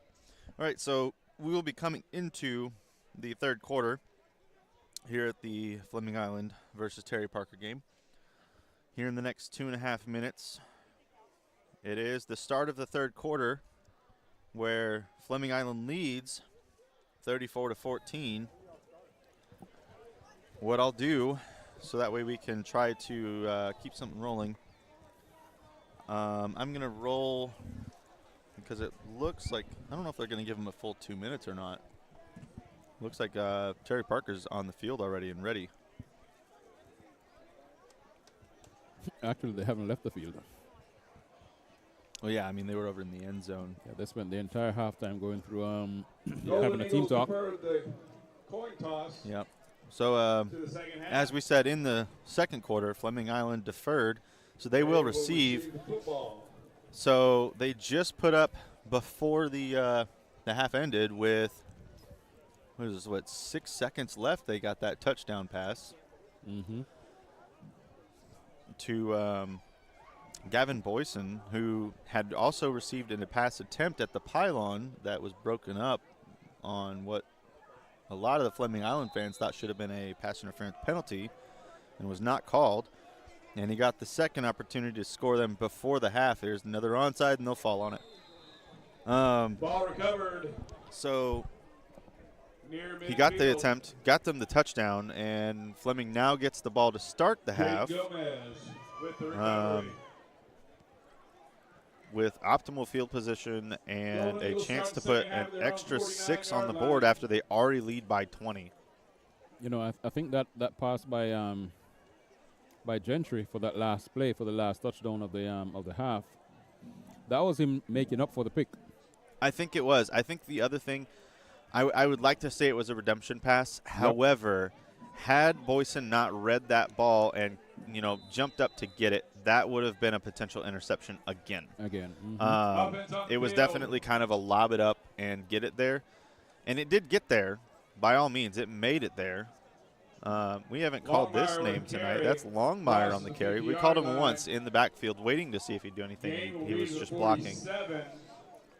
So we carry there Pick up for the 4 yards. Second down and 6.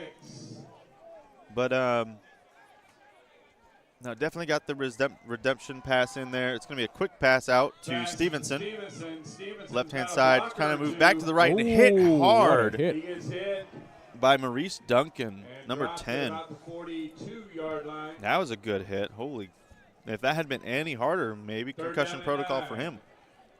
They probably knocked him into the end zone. Third Yeah, down I mean, and he's up and he's moving, which is good, but, man, that was a hard hit. Came out of nowhere. I don't think Fleming's going to put out the secondary until late in the fourth if they lead, because they know that Terry Parker has potential. So I don't think we will see much of the second string take over Third down and 1. unless they get that running clock lead, and then maybe the fourth we'll see that second string. They would have to be up 34-0 to really probably have that secondary. Here's Longmire again, creating some holes. He'll get to about the 30, still pushing, and maybe, yep, there they'll blow it dead. After forward progress is stopped at the 29. That's going to be a first down. Golden First Eagles. down after I didn't even call the third down. They'll stop the clock for the chains, and I am already 20 seconds ahead, so we'll move into the future here. Not for the first time. For the 18th time tonight for the clock. Exaggerating a little bit, but passing, that was intended for Jace Thrift, and he was not even looking. There is a penalty, so we'll stop the clock and see what the call is here and wait to see if this is going to be offensive or that's on the offense. So that'll back him up and retry the first down. So Fleming making progress down the field. We've seen that. That's to be expected. Do we think this ends with a touchdown? Repeat first down and 15. I'm going to say yes. What's your call? That would be a good way to start the half for them. Longmire on the carry, left-hand side. Got a little bit of room, creating another hole, hitting a defender, and drugged down by Michael Hills. There is a flag called right around where that cluster of defenders was, potentially a holding call, as there was two or three Fleming blockers, and it is going to be a holding call. So that'll back up the progress that Longmire had and bring up what was already a 1st and 15 with a good gain. That would have been a first down. We'll see where they spot this one after that holding call. And not for the first time this season, we see Fleming kind of shooting themselves in the foot here. Yep, them penalties.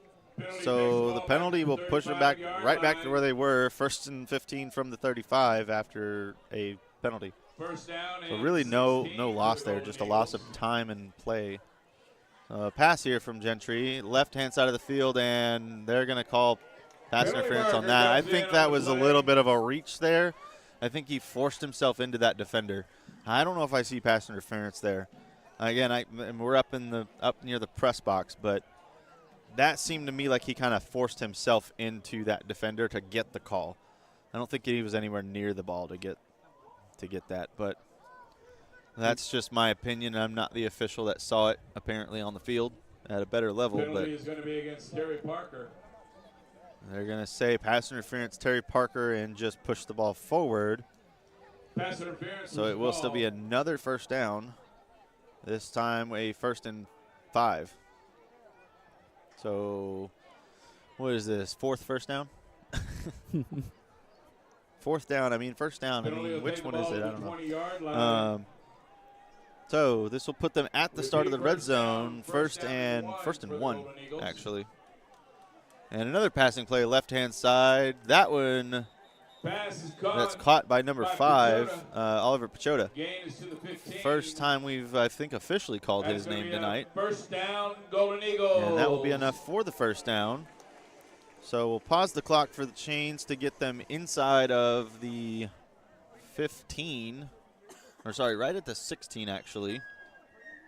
The Golden Eagles have entered the Mr. Gordo's. Nope, they're saying at the 15. So at the 15, and he stepped out of bounds, so they actually will not move the clock. We'll have to wait. Gentry's going to roll out, do a clear. Oh, bobbled, and did he get it before he came in? Clock is going to run. They did say he'd get it. Yep. That was number 10 on the reception, Rylan Ciliak. And he does manage to hold on to that and drag a foot inside the inbounds. And the clock will continue to run. That's enough for the 12-yard line. A couple yards. Let's say 3. Second down and 7. Having to direct some players as Fleming is not set up for the play. Gentry will do a hard count. Do they get it?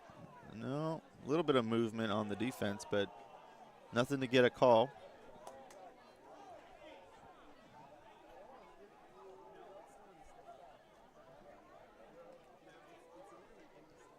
Hand off to Longmire, and he's got open field. Touchdown, Golden Eagles! Touchdown, Zion Longmire from, we'll call it 12 yards out.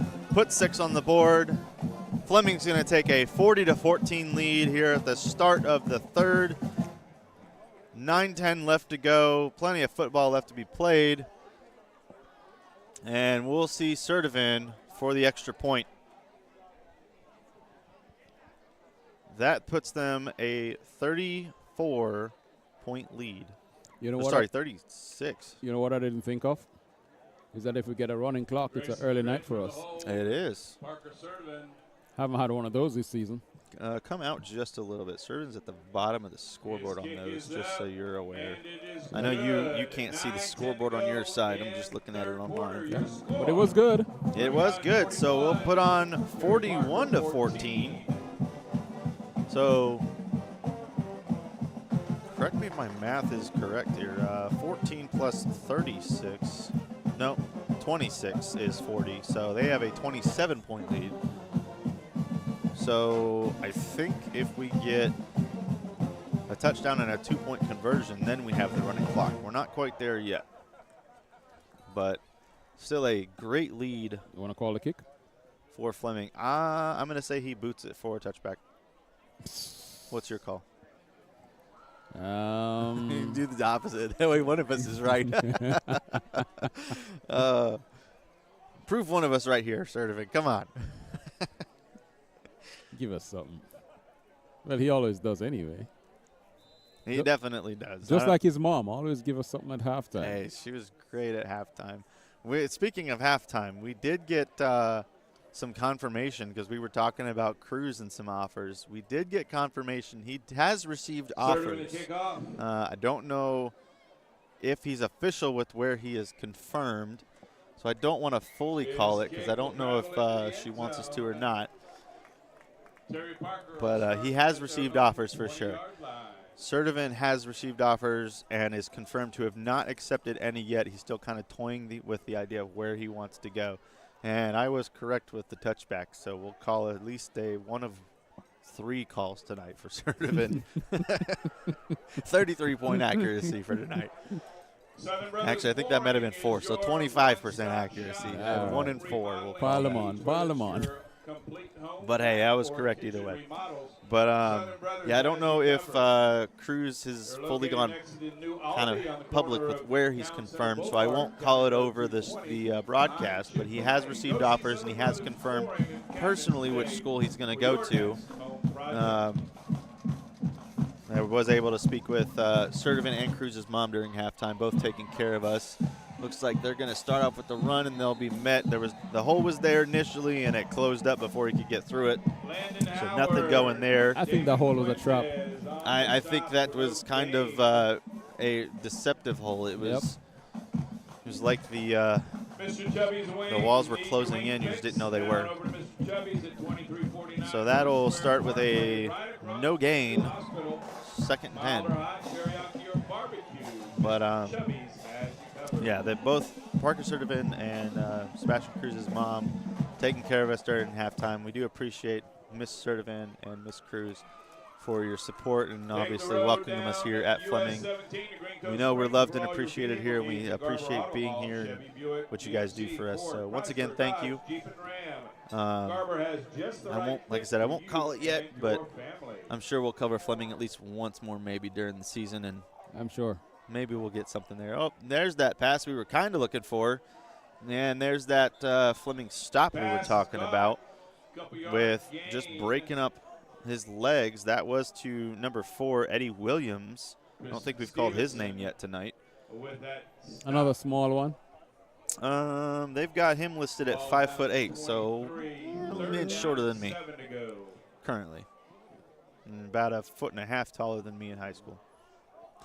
A giant. Yeah, to me then, yes, absolutely. Oh man, I have a picture of myself in 8th grade, just to show you, like, I actually was, 4'2", 4'3", starting freshman year. So I've got proof of that. Not lying there. Left-hand side pass. That one caught. Good catch. Good catch. That is a first down. That'll move the chains. And that is Michael Hills again, number 1 receiver so far targeted tonight. If I had to estimate his target share attempts, I'd say he's in like the 40 percentile. They've gone to him quite a bit. I'd say he's number 1, and Terrence Higdon is obvious number 2. If you were just to look at the roster, You would think Higdon would be number 1. I don't. Again, we haven't watched them this season. I think it feels to me like Hills is number 1 and number 2. That's the thing. You would think that Higdon, which is number 2, you would think if you just looked at the roster and with the grade that the player is in, that Higdon would be number 1 and Hills would be number 2, because Higdon is a junior and Hills is a sophomore. But it, at least tonight, has proven to be the reverse. Hills is definitely number 1 tonight, and I'm putting my number 2 also. I would say, well, you've got to give someone number 2. So I'd say Higdon. You got to give number 2 number 2. 2.5. Yeah, I mean, I could see that because he's playing obviously some long ball and some mid ball, and then the dump off where normally a running back would be at. He's now stretched out far bottom side, right side of the field, and they're going to roll to the right and pass. That was over the little guy. I don't know if he was intending on him to jump. That was John Dukes III. It was over his head. I don't know if they was intending on him to jump or fly. That would have been flying. It was either intended for him to fly for it, levitate exponentially, or that was intended for Hills to cut in on a post, and he did not. There is going to be a timeout with 5:51 as I did not stop the clock. 5:51 remaining. It's going to be an official water break for the FHSAA water break. We'll go to a word from our partner. As I said, I would definitely cut them in a little bit more because we've neglected them. And we'll be right back after this. Baptist Church of Orange Park was founded in 1921. Suffice to say, much has changed in Orange Park, Clay County, and the world since then. Though much has changed in the world, our mission remains the same. We are a church intent on fulfilling that mission and are strategically engaged in our community through partnerships with local schools, sports teams, veterans organizations, and more. We are a family equipping church. We invite you to check us out at firstfam.org or join us in person at 1140 Kingsley Avenue, Orange Park, Florida.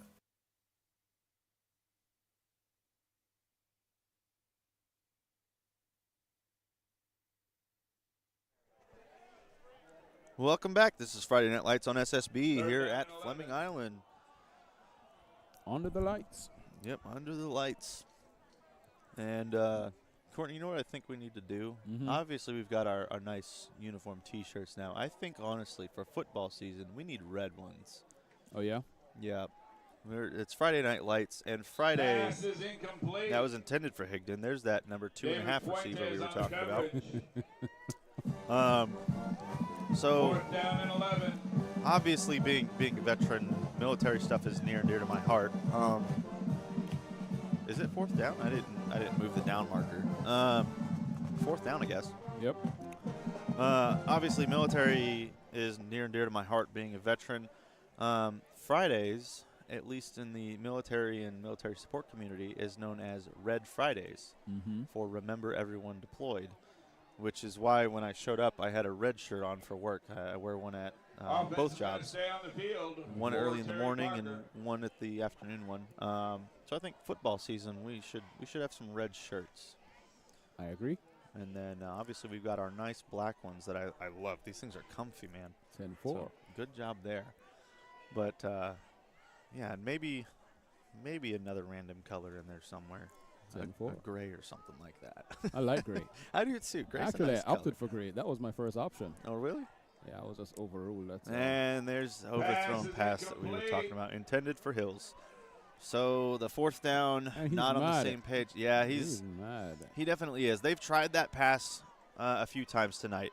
Coach is consoling him for sure. That is actually the one in the beanie. That is the coach I got a little bit more of a conversation with before the game, and he's kind of the one that was giving me the ins and outs of how they've been and what their program is intending. But that is definitely the passing we saw a little bit in the first and second quarter of just not quite being on the same page, a little bit of that pressure and the ball being overthrown on what realistically, that was that one-on-one we were talking about. If he has hands on that and doesn't have any Fleming defender to break up his momentum, with what we've seen so far. Again, we haven't really seen a dead sprint from him, but with what we've seen, I think that's touchdown. There's an open field Pass pass. is caught. And that's by number 14. Boyson. Yep, number 14, Being Gavin tackled. Boyson. And he will be Did you see- eventually Did you stopped. see the way he stood up to 20-yard the line. defender? I really That's did. I gonna mean, be he a was first like, nah, Four you're not getting defenders, this. and he never went down. I think realistically the reason for that is they were trying to strip the ball. I think that's what it was. And they have a third, say it's first down. And that's going to be gets McNeil on the stopped carry, short and of he the will line be of stopped. scrimmage.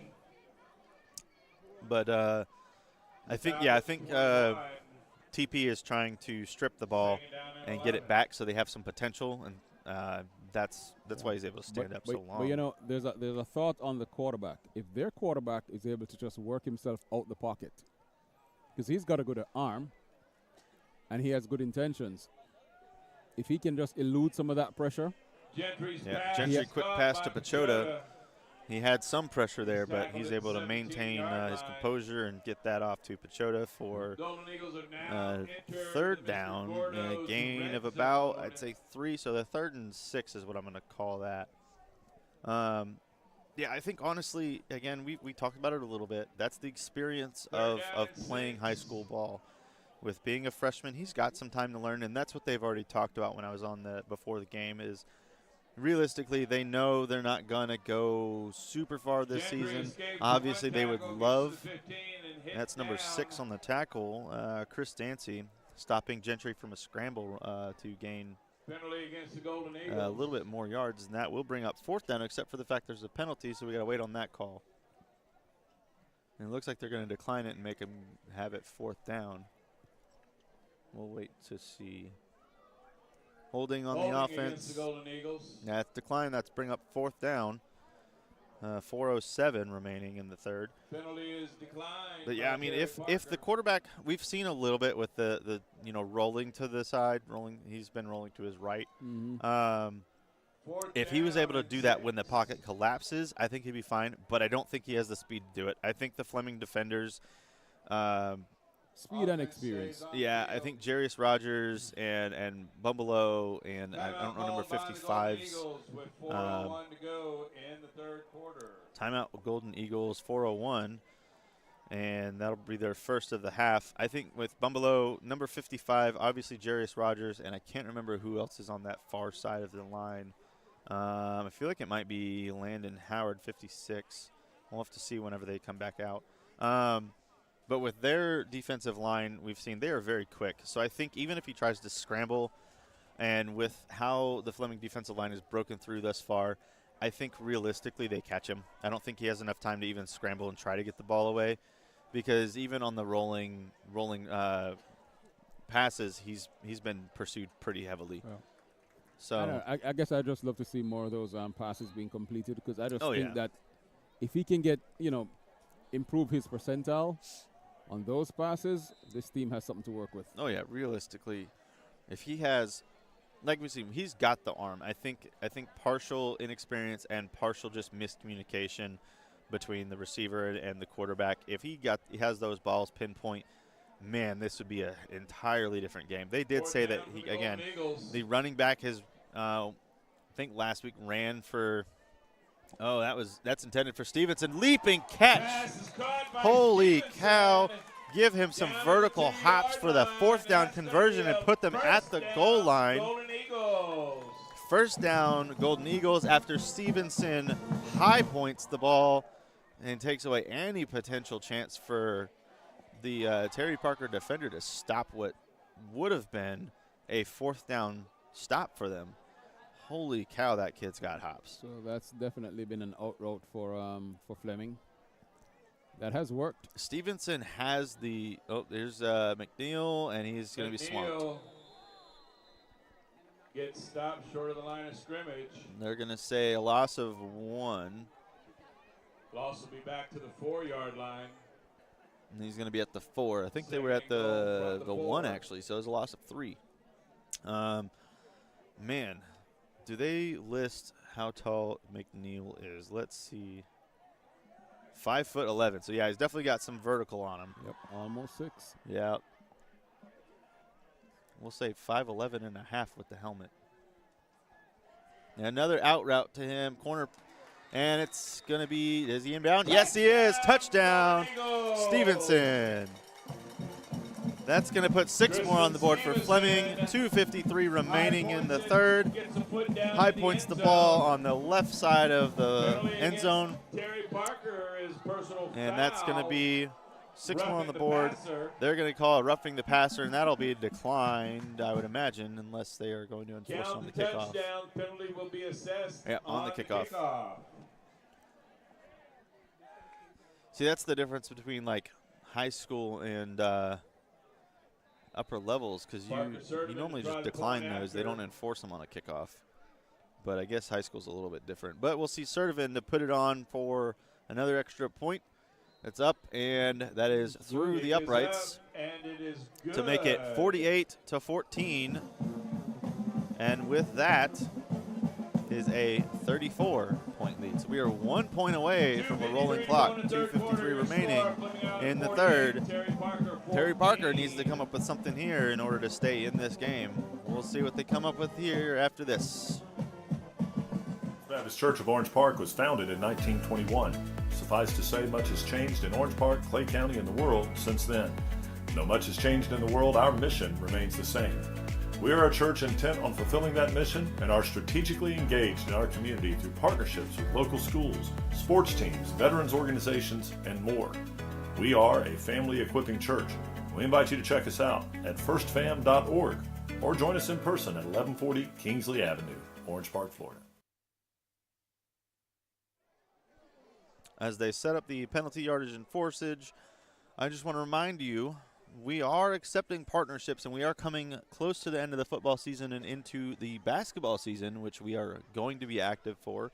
If you would like to partner with us, reach out to us on our social medias, Facebook, X, Instagram, obviously on YouTube where we are broadcasting the games live. We would love to work with you. Please reach out to us. We have partner packages available, and we would love to hear from you so you can see your team on our cameras. And of course, please, if you haven't yet subscribed, help us to get those numbers up. Yeah, don't forget to smash that subscribe button, like, comment, share, and as the little capture is showing, subscribe and hit those notifications so you can see us anytime we are live and get the latest info from us. Offsides against Golden Eagles. They're going to say offsides Golden Eagles and reattempt.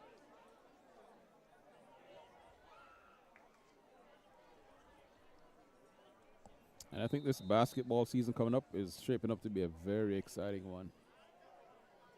Couple of tournaments on the cards. Lots of rivalry games. Yeah. And let's not forget what we are expecting. There's a touchback.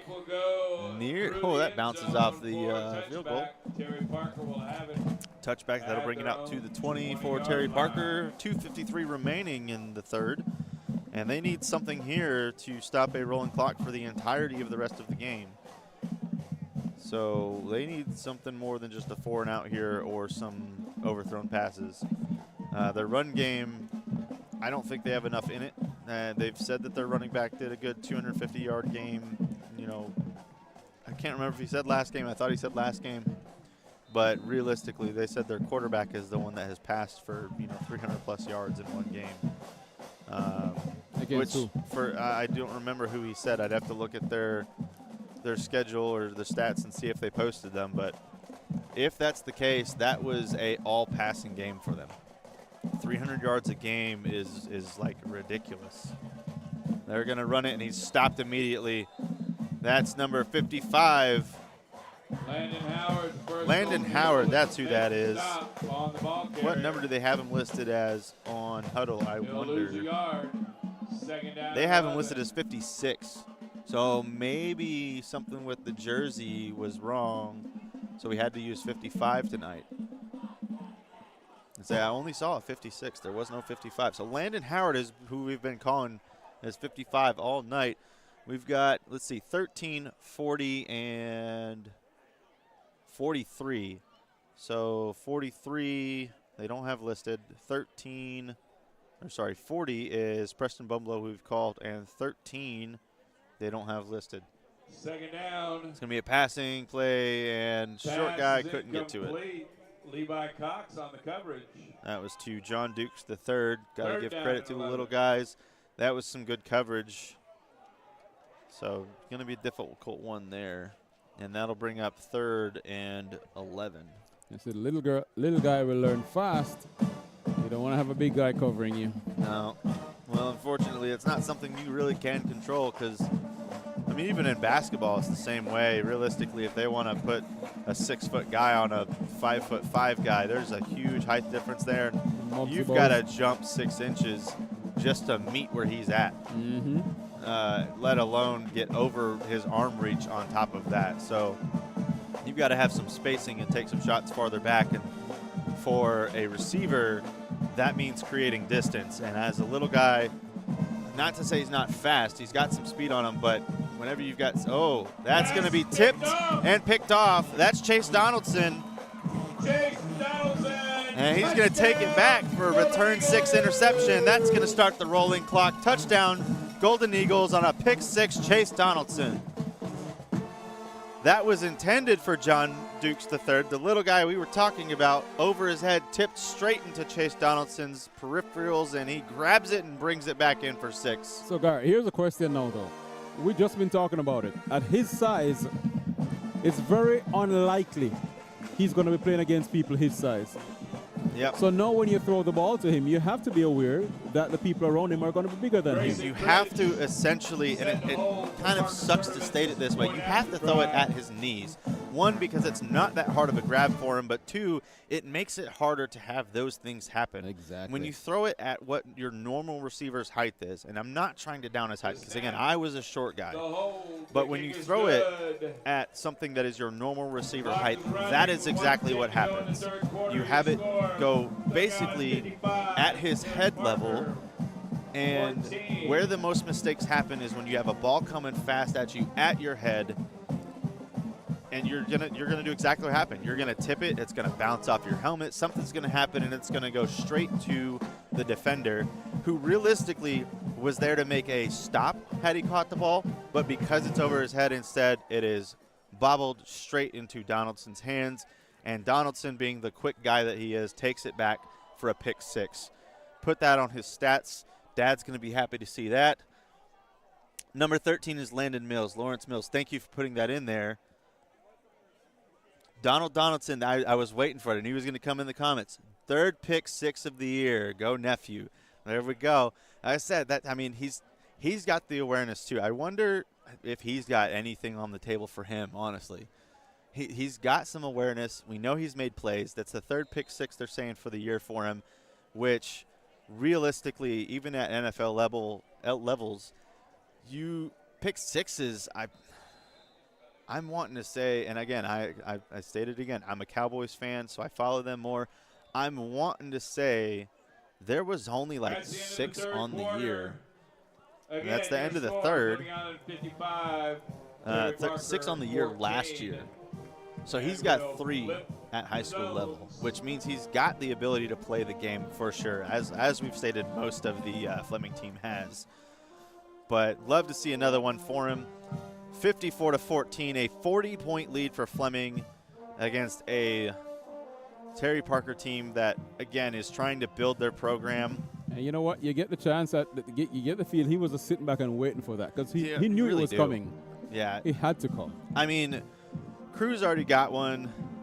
I already forgot who had the other one because that's the 3rd one of the night. That's the first pick 6 of the night. And that's what happens when you don't get the ball towards Hills.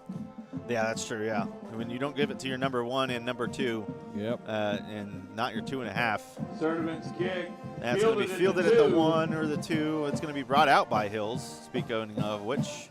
And he's got some room. He's creating holes where there are none. He will be brought down finally Tackle made by Ryan number 10, Celiak. Ryan Celiak. And had he not made that, he only had 2 or 3 to beat, and he would have been an open field.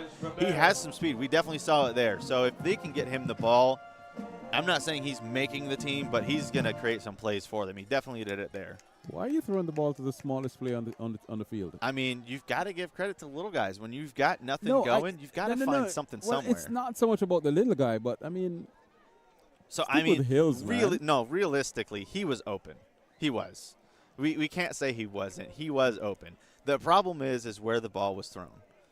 And I'm not trying to put this all on the quarterback, but he ran a good route. He was open. He had roughly, I would say, maybe 3 to 4 yards between him and Donaldson. First one. Like I said, you saw it coming. No, yeah. It had to come. Again, that's the 3rd interception of the night.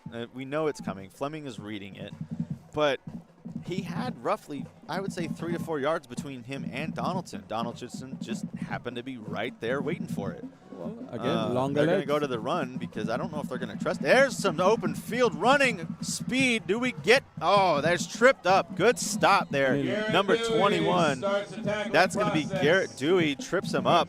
There was some open field speed we saw, and had he been tripped up, I mean, I think he would have been brought down, but man, that was some speed. Yep.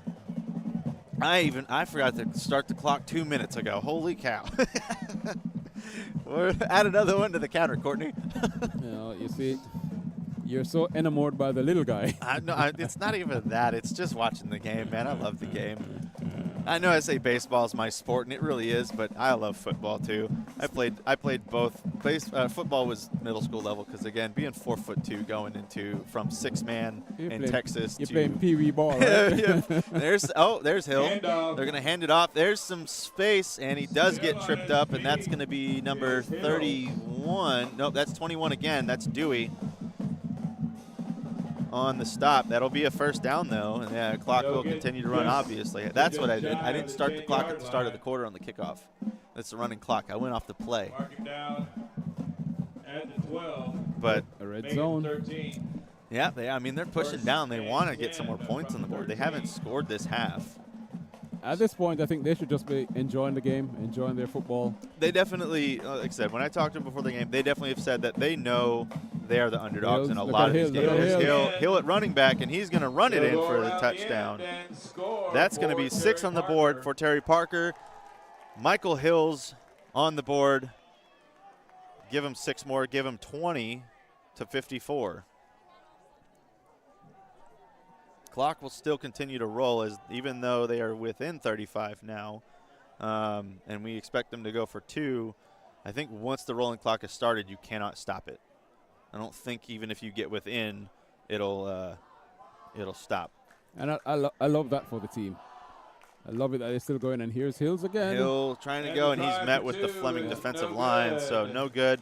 It'll stay a 34-point lead to Fleming Island. 8:20 and running on the clock. 55. So, I mean, we did say he's their number 1 go-to, and they're showing it here going to Hill. Yep. I don't know maybe if Mitchell was injured or if they're just going with Hill because Hill's creating stuff where there's not a lot to be created.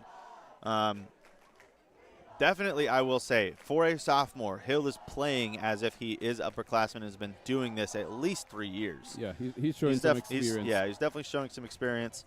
We haven't seen a lot of some IQ Higdon. also. Yeah, definitely. He knows the game. Definitely. We haven't seen a lot of Higdon in open field or in situations where he can try to create more. But as a junior, I expect him to have some. But it seems like Hills is definitely their go-to guy. Mm-hmm. But as like I said, the coach was saying, this to them is a young program. They're going to build this over the next 2 to 3 years with the freshmen and the sophomore that they have. And I'd say they have what to build on. I would say they definitely have a lot to build on. I would expect, maybe not next year, but I would expect, once Hills is a senior and Monroe is a junior at that point, they're definitely going to be a team to contend with. They're going to do another onside. This one by number 56 was attempted. Yeah, they're going to need a kicker also. Yeah, they definitely need that for sure. Number 56, Anthony Rook Walker Jr. on that kick. Chase Donaldson is the one that covers it up. Donaldson recovers. After he gets pick 6, he'll recover the onside and keep Fleming's ball possession. And that'll start them at the 38. Under 7 minutes to go. 6:45 remaining. On the our clock. The official clock is a little bit different. But they are going to stop the clock here. 6:38 remaining for the FHSA water break. We'll go to our partner, First Baptist Church of Orange Park. We'll be right back. Pastor Stay tuned. David Tarkenton, how you doing, sir? Stay tuned. First Baptist Church of Orange Park was founded in 1921. Suffice to say, much has changed in Orange Park, Clay County, and the world since then. Though much has changed in the world, our mission remains the same. We are a church intent on fulfilling that mission and are strategically engaged in our community through partnerships with local schools, sports teams, veterans organizations, and more. We are a family equipping church. We invite you to check us out at firstfam.org or join us in person at 1140 Kingsley Avenue, Orange Park, Florida. And with the FHSA water break finishing, Fleming brings out the second string that I said we would probably see. Here it is. And I don't know if it's full second string, but it definitely is number 11 in at quarterback. That's Kamani Petway. Long pass. That's caught. Whether he was in bounds or not, they're saying no, out of bounds. They'll say the receiver was out of bounds. Good pass by Petway. And good catch by, I can't see the number. I think it was number 5. It looks like, which is Pachota. Jace Thrift. Can't tell for sure, but Pachota, I think, is what it is. Or is that 6? That's 6. So that is Jace Thrift. Yep, they did call it over the speaker. I just could not tell if he had the number or if I had the number. Jace Thrift on the catch, just out of bounds. Couldn't get that foot in. But I've totally forgot what I was even saying with that pass. Holy cow. They're going to run it.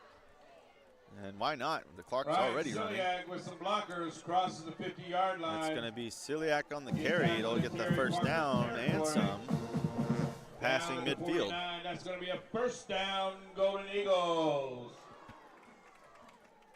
Here's the question that we have, because we said this last year with Fleming, with their senior class that was going to be leaving, is what do we think they were going to do this year? At this point, we've seen what they've done. They've proven they've got some juniors that returned as seniors and have made this team really good. What do we think they're going to do next year at this point? We've got a stopping of the clock. Looks like a penalty. Officials blow the whistle before the play starts. Timeout by Terry Parker. What do we think is going to happen next year is the question, because I don't think it'll show me what grade level. Well, I think you have class of that. It'll show me that. I think football to Fleming Island is big. It's big. So whatever happens, the coaching staff, under the direction of AD Travis Cunningham, they're going to keep working. Well, so here's definitely going to keep working. So we expect to see another good Fleming Island team next year. Well, here's some of the people they're going to be losing. I mean, this is with class of 2026 is what we're in. They're going to be losing Cruz.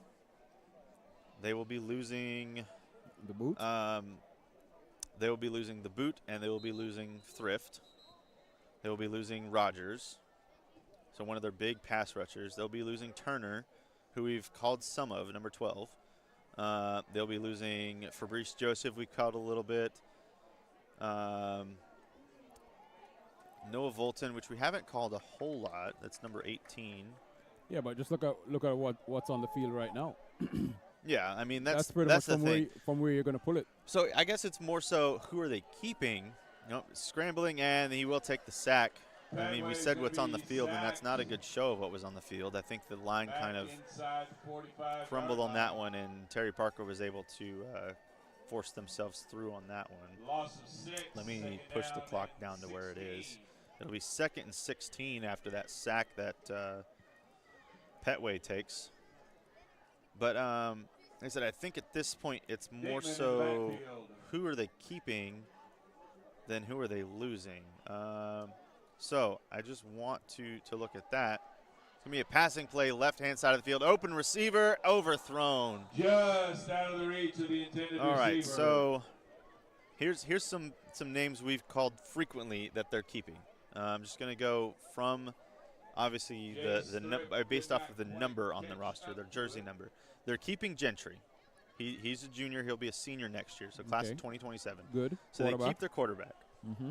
They keep Stevenson, number 2. He's going to stay. And based on what we saw tonight, that's a good keep. Good keep. Yep. They keep Digman. Good keep. They keep Donaldson. Good keep. They keep Pachota. Good keep. They obviously keep Petway. He's 2027 as well. So Petway and Gentry, same class. Mm-hmm. They keep McNeil, who has been pretty much their starting running back. And Petway taking another sack, holding onto the ball one-handed. Wrap up the ball, dude. Don't take a fumble this late in the game. Cover the ball up. Also, they're saying the scoreboard is at 55. When did they score an extra one? To the 39-yard line. I thought it was 54, but I mean, we'll go off the official clock, or the official clock, Fourth and down put and 22 to go. that extra point on the board, I guess, to make it 55 to 20, which is what they're calling it. You know what? This is a good matchup. Yeah. This is not quite what next year's going to be for them, but this is a good indication. I'm speaking about on-field right now with the Stir Parker team. Yeah. Their inexperience. This I think shows what they'll be potentially next year, but realistically, with what we've seen their offense potentially can do, another sack. I haven't even hit the down markers because we've been looking at players, but that's going to bring up 4th. Golden Eagle loses and turnover, actually. That was 4th down turnover. So Petway takes 3 sacks in a row. He's not going to rest well tonight. That's going to be feeling that one. Yep. So another name that we said they keep McNeil. They keep Street. Golden Eagle 33-yard They keep Fuentes. Under 2 minutes to go in the ball game. Levi Cox we've called a few times. They keep Longmire, so they keep their 2 big running backs. It looks like, honestly, they're going to keep most of their starting players. I don't know if they're really going to be. So, yeah, I expect big things from Fleming next year, just looking at what they were going to have to deal with. And there's going to be a penalty on that one. Flags come in on the play. So clock will stop for the penalty flags, which looks like it probably was pass interference. But so it looks like Fleming next year is going to keep most of their players, obviously, which is going to be good for them. And I expect probably some big things for them based off of the season that they've had. Timeout, Terry Parker, 1:07 remaining. So with that in mind, with who they're keeping, what do you expect of their season next year? Because we've seen their season this year. We know that they, record-wise, not the best. It's not the best, but not the worst. They're 3-3 overall. They're 1-1 in the district. I would imagine with last week's game that if it hadn't been rained out, they were supposed to face off Beachside. See, that's the thing. Yeah, the last one that says they faced off Creekside. No, Beachside would have been last week. Yeah, Creekside was the game before that. That game, I think, is and they lost by on, 3. Yeah, that game is going to be played on November 4, I think, the makeup game. To my knowledge, yes. But they lost to Creekside by 3, so that was a close game for them. Which was a game they should have won. Yeah, it's a game they were winning. And that one we were there for, and they lost in the very end of the game. We called that one a few things that if the calls had gone differently, they would have won the game. And if that final pass was caught. Pass ball which, incomplete. By the way, just kind of looking at okay, I was looking at on Huddle, trying to figure out, they had footage of the game. I was like, that looks like our camera view. It is. It's just reversed. It's from Huddle. So that being said, I think they have a good season coming for them. Creekside obviously I would has agree. got stuff going for them. It's just they're going to be a couple Ooh, years. That Fastball's was incomplete. nearly. That was your little guy. Yeah. Just Man. hang on to the ball, man. I mean, That it's, would have been a it's way to tough close the as a game. little guy, dude. It's tough. Listen Timeout to him. called by Terry Parker. Terry Parker's going to call their final timeout. Listen to him. That's their third and final timeout. I mean, it realistically is. I mean, you've got shorter arms, which are, I mean, for lack of anatomy, it's harder to build up muscle on shorter arms. You're going to look kind of weird if you do too much. But it's going to be easier for someone with longer arms Folks, to kind he's of got every excuse in the book. I do. It's going to be harder for you to build up the muscle, which means for someone with longer arms who can build that muscle is going to rip your arms away from you. But that was a wide open throw, though, right? It was wide open. Yeah, I would say, yeah, it's pretty okay, wide open, yeah. Just asking this. Yeah, he could have got that. I don't have much excuse for that. But, no, you're not, I don't know. I've seen some short guys that are super quick, but realistically, you've got only so much. You've got only so much leg. Here he is again. No, that's it. No, that's not him. Nope, that is Hills.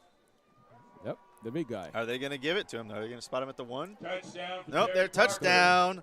Michael Hills putting 6 more on the board for himself. I think that's his 3rd for the night. And that's going to put him 26. 5. This will end the game. I mean, they're going to go for 2, and that'll end the game. You know what, Garrett? So we're speaking about what we expect from Fleming Island next season. And I'm looking forward to this Terry Parker team. Oh, they're not going to let them attempt the 2-point. Terry Parker, I thought, okay, that's confusing me with high school ball. I thought if you scored the touchdown, even if you were losing with a rolling clock, I thought you still got to attempt the point after. Maybe if it's a 2-point, you don't. I don't know. But either way, I mean, they weren't gonna win that with a 2-point there. So your final will be Fleming 55, Terry Parker 26. Terry Parker showing a good effort here with a very young team. I mean, we've said, you know, Fleming Island next year, what do we expect? I think, honestly, I don't know if I say Terry Parker next year, but Terry Parker 2 years from now, what do we expect? That at that point puts them with 2 years from now, puts Hills as a senior and puts Monroe as a junior. So they're upperclassmen at that point. And where does it put your little guy? My little guy, that puts him more muscles, more that height? puts you know what I say that puts him, honestly, based off of what I'd say the pass share percentage was, that puts him at a solid number 2. Because their number 2.5, Higdon, will be gone. He'll have graduated. So realistically, unless they have somebody from a lower class that just beats him through him not having a growth spurt that I hope he gets, as having been in that situation myself. Again, I'm not trying to make fun of his height. Hey, Coach, Terry Parker, Coach, when you watch this replay, please get in touch with us. We're going to stay in touch with you because we're going to follow this team. I want to see John Dukes III. I want to see how the little guy progresses. I want to see John Dukes III. If he grows. And I'm not trying to say his height is what's stopping him, but realistically, it does present a challenge. You're not saying it, but you're saying it. It does present a challenge. I've been there. I get it. Again, 4'3" freshman year. I was shorter than him, so I get it. I mean, it stopped me from playing high school ball because of it. Because I went from 6-man in Texas, where being 4'3" was manageable, to 4'3" in Tennessee 11-man, where it was not. With that, I will say, yes, we want to follow, obviously, and see where these teams go. Terry Parker trying to build their program as we watch Fleming Island with their final song. I expect them, I would say, 2 years. Crooked camera. And, I didn't set up the camera. That's what it was. I let you do it. But all right, short guy. Hey. Short guys are good at stuff. I would say, realistically, I think Terry Parker, 2 years from now, if they keep the players that they've got, build the program like they say they're wanting to, I think this game potentially goes a different way. Yep. Because even then, we know, obviously, Fleming Island is keeping players next year, but the year after that, next year's team will determine what the year after that's going to play like, because again, they'll keep them next year, but they graduate next year for that 2027 season, 2026-2027 season. So I think, honestly, Terry Parker 2 years from now, having the same people that played well for them tonight being their upperclassmen for them 2 years from now is going to be a really different team and fun to watch. So I kind of want to keep them on our radar. Obviously, we've covered them now, and so they're on our radar. I want to keep them there because, one, they played really well for an underdog team. To put up 26 points against a Fleming team that we expected to do really well, and they did, to put up 26 points against them with, as we said, underclassmen, that is showing drive in a team that, and not to say they came into the game knowing they were going to lose, but you're at a disadvantage. You're the underdog. Well, let's send a shout out as we speak of Terry Parker to Chris. Yep. Who's an alumni, good friend of ours, and you'll see more of Chris and hear of Chris because there's something big in the works. Yeah, something big in the works behind the scenes. But also we want to send a big shout out to Parker Serdivan's mom, Mrs. Serdivan, who is also alumni of Terry Parker. Absolutely. So I know she was excited to watch this game tonight just to see her alumni play. But yeah, shout out to Chris Bowman, my pretty much best friend, very good friend. He's actually the reason I moved to Florida. So the reason that you and I even met, Courtney, is because of Chris. Big shout out to Chris. I know that he was excited to hear about this game. He wanted to be here and commentate it, and I even had an intro kind of planned out for him to announce him on the broadcast. So sad he couldn't make it, but glad he was able to even watch the game. Chris, I will say, for your team being an underdog this season, they did really well against a Fleming team that I like him. Per the record, the Fleming team has done okay. I won't say they've done great, but I won't say they've done bad. They're on par right now. But they have a big game next week. They do. They do have a big game against Middleburg next week. I think that at this point, that's the game that's going to really determine the district rankings fully, because Fleming right now is fourth technically for the district, 1-1. The district games, they don't have a lot of them, so one game can be a swing to first place. So big game for them next week against Middleburg. They're at Flagler after that on Halloween night, which I'm not quite sure what we'll be covering because I've got plans with my firstborn's first Halloween. And then Go obviously Raven. Revan is going to have his first Halloween on the 31st. He's dressing up as Baby Yoda. I mean, you got to. He's so cute and little. Why not? So I'm not quite sure what the plan is for the 31st. But next week is Middleburg, Fleming Island versus Middleburg here at Fleming Island, and we will be here for that one, as that is going to be a very good district matchup that is going to determine a lot of things for the rankings.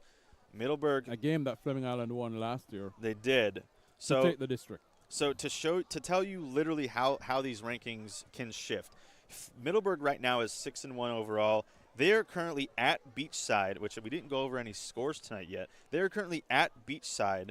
It's not final out yet, and it is 30-30. Wow. Their overall is 6-1. But that being said, their district ranking, they are 1-1 for third place. Wow. Fleming is 1-1 for fourth place. So the only thing really, at least that, because I'm not 100% how high school rankings work, the only thing that I think puts them at third versus fourth compared to Fleming is their record of 6-1. They have a better overall record, which means even though they're 1-1 for the district, and I know obviously the opponents that they face come into count, but they are the same district record as Fleming Island. The difference is they have a 6-1 overall, and a lot of, from what I've heard, is based off of who they've played. There's a lot of people that have complained that, they're facing no-name teams, blah, blah, blah, blah, this and that.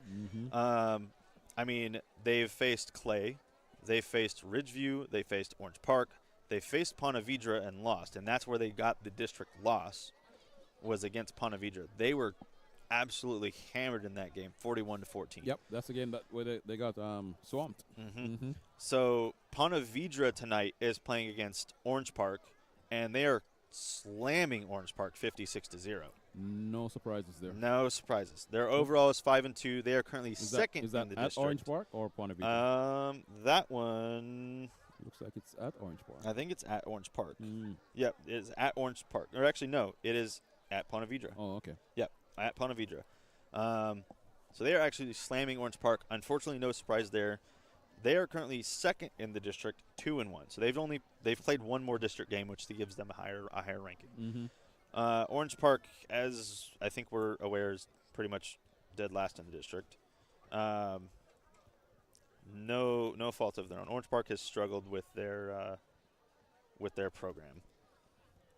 Ponte Vedra, as far as schedule-wise, has faced some pretty tough opponents. They faced Nice and lost 38-28.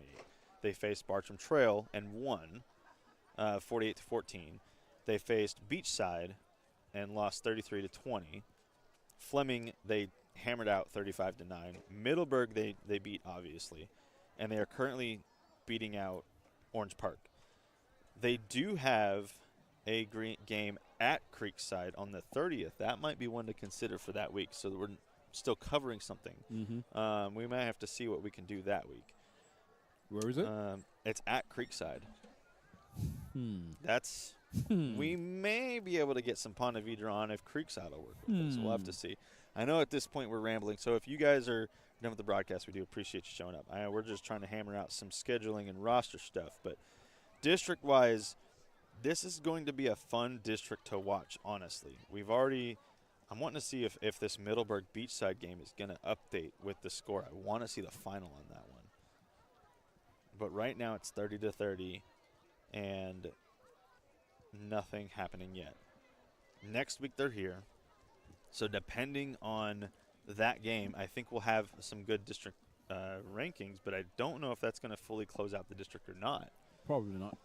Because Fleming, Should be close to it, though, because, let's see. we realistically have next week and then Halloween weekend, or Halloween week. And then other than Fleming's makeup game, which is not a district matchup, I think that's the end of district play. That should be the end of the play. Yep. Um, It usually is. Usually, but I thought they usually had 4 games. That would only be 3 games per team. I thought they usually had 4, so I wonder how they're going to determine that. That's going to be a good one to watch. We'll try to keep updated on it. Like I said, this Middleburg game not updating yet. It is in first overtime, 30-30, so they are going to be going into overtime. It'll probably extend farther than we're going to be able to cover here. But, again, we will keep watch on this Terry Parker team. They did really good tonight against a team that was expecting to kind of shut them out. I didn't fully get word that that's what Fleming was expecting, but Fleming. But as we see them on camera, what do you think the coaching staff is saying to them? Honestly, if I was the coach and I'm talking to this team after this loss, honestly, I'm proud of the way my team played. I have 2 words for them. 2 words. Well done. Exactly. That's 26 points. It is. It's 26 It's 26 points. And honestly, again, based off your record, that's 26 points off of a team that has proven against slightly tougher opponents, tougher opponents, that they can put points up. And here's the thing: this is football. 26 points is 26 points. You Yep. gotta take them points. Nobody gives them to you, Absolutely. and they took those points. Absolutely. Beautiful looking plays. So like there. I mean, we've got obviously, like I said, some highlights. Michael Hills did great. Monroe, if he can get those passes pinpoint, he is lasering those things in there. And the little guy, if he can get some muscles, Little right? guy, get a little bit of height and a little bit of muscle. John Dukes will love you, guy. John Love Dukes, you. man, would love you. I want to see you. You're a freshman, you got 4 years. I want to see some plays from you, man. Send me some highlight reels. And you know what I like about little guys? The heart. Absolutely. The heart. Absolutely. But I think, honestly, putting up 26, and I haven't even finaled this, so we'll final this. It's pretty commendable. It is, very absolutely. commendable. That is it. Yeah, you stated exactly. That are the words that I'd be saying. Well done, because you put up 26 again against a team that coming in, I think that's why Fleming honestly allowed 26. Yep. They came in complacent, and not to say that they came in 100% complacent. They came in laxed. Is a better word. Like I said, they probably was a little bit rusty from missing last week's they did game, have the bye. kind of a thing. But I still think for a Fleming Island team, that wants to dominate the district. We know their ambitions. They're the defending district champions. Yeah. You expect a little bit more clinical, them to be a little bit more clinical in a game like this. Yeah. But again, I'm sure Terry Parker will take it. Yeah. But we do want to give out, obviously, a shout-out to Fleming where it's due. They did great. Cruz had the pick. Donaldson had the pick 6. There was another one, and I thought it was a pick 6, but I cannot remember. That's probably why I can't remember what the touchdowns were. We had a lot of them, obviously, tonight with 55 points on the board, 26 the other way. A lot of good football played, a lot of highlights. We'll go to our final word from our partner, First Baptist Church of Orange Park, and we'll end it here. Thank you guys for watching. We appreciate all of the support you give us and all of the support that's continued to come. You guys have a great and safe night, and we'll see you next week here at Fleming Island. At the Rock. Night. Baptist Church of Orange Park was founded in 1921. Suffice to say, much has changed in Orange Park, Clay County, and the world since then. Though much has changed in the world, our mission remains the same. We are a church intent on fulfilling that mission and are strategically engaged in our community through partnerships with local schools, sports teams, veterans organizations, and more. We are a family equipping church. We invite you to check us out at firstfam.org or join us in person at 1140 Kingsley Avenue, Orange Park, Florida.